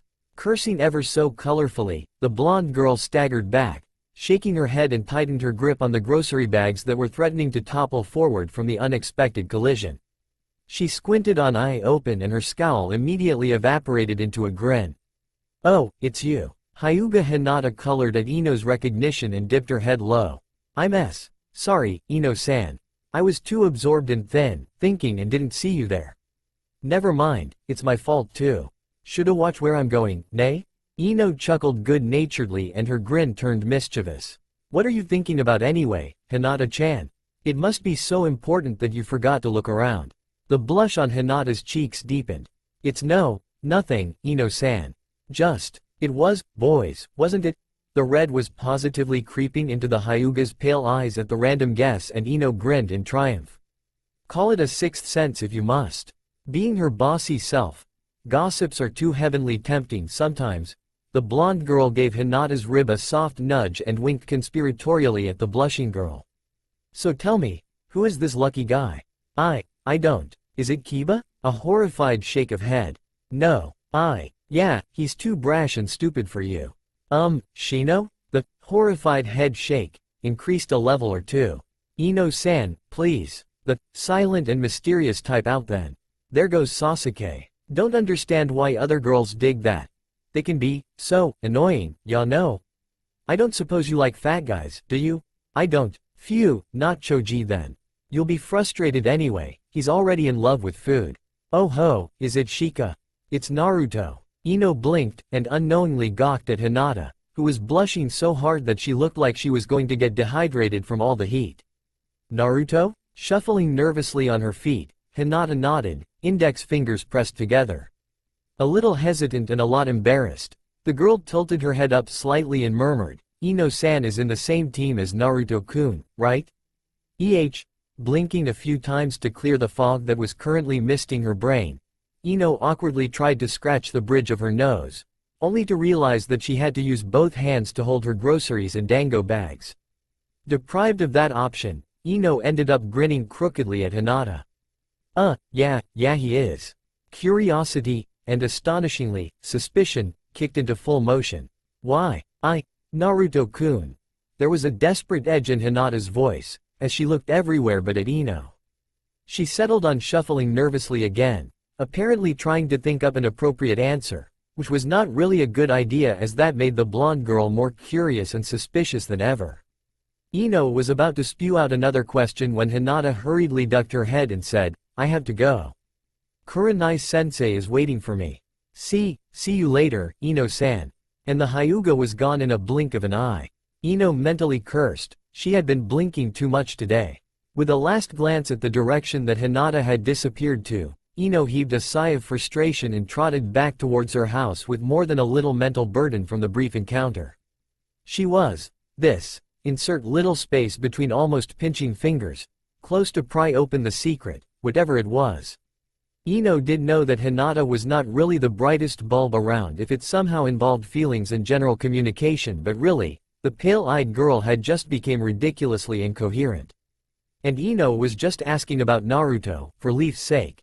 Why would Hinata? Wait, Ino stood petrified in the middle of the road, chewing on her bottom lip.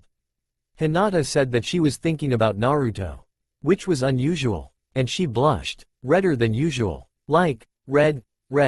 Unusual too, because Ino caught her thinking about Naruto. Very unusual. Hinata plus Naruto plus insane blushing equals 2. The realization smacked Ino right at her face. Her eyes widened in horror. Hinata had a crush on Naruto. Whoa, too much information. Gathering her thought and wits, which had self-destruct and was scattered everywhere in her mind, Ino inhaled deeply. Exhaled. Inhaled. As the cogs and wheels inside her head started to grind away, processing and dissecting each intake of the exchange that took place earlier carefully, Ino had willed her suddenly heavy legs to continue walking. The ground didn't feel as solid as it should be under her feet anymore. The blonde girl felt like she was walking on a bumpy cloud that kept spinning around and around in a dizzyingly high speed. Ino swallowed, annoyed when she found that her throat was somewhat dry and parched. So, Hinata liked Naruto. Did Naruto like Hinata too? Ino shook her head, her lips curling into a humorless grin. No, Naruto's too dumb to recognize deep affection from the Hyuga even if it was dancing naked in front of him wearing Kakashi-sensei's face mask. And Hinata's too shy to confess her feeling to the boy. Which was good. No, it was bad, because Hinata should tell Naruto if she likes him so much. But would Naruto like Hinata back if she told him that? Ino's eyes hardened at the thought and she impulsively kicked a pebble out of her way, oblivious of its clatter against someone's wall. She just needed to kick something at that time. Not necessarily, but he might.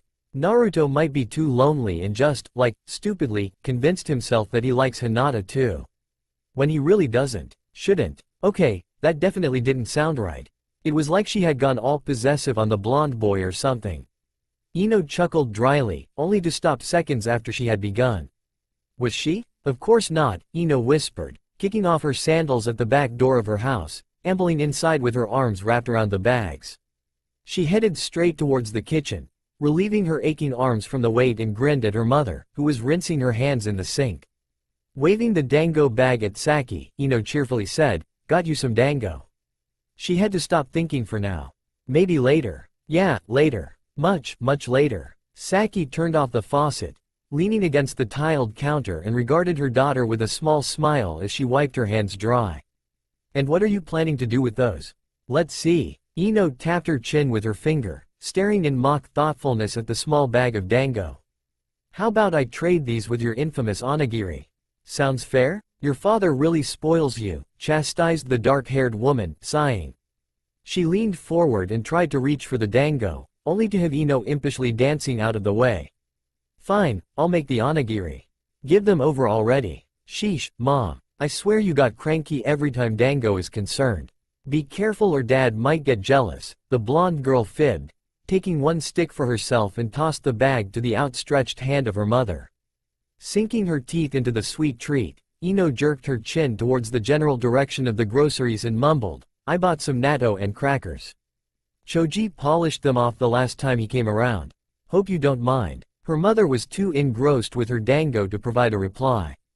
Preparing dinner proved to be a mixed blessing when it helped keep unwanted things from Ino's mind for the entire evening, as the girl chattered happily over dicing the carrots and butchering her chicken. The latter was a real mess, and by the end of the task, Ino's chicken was no more than unidentifiable chunks of, chunks.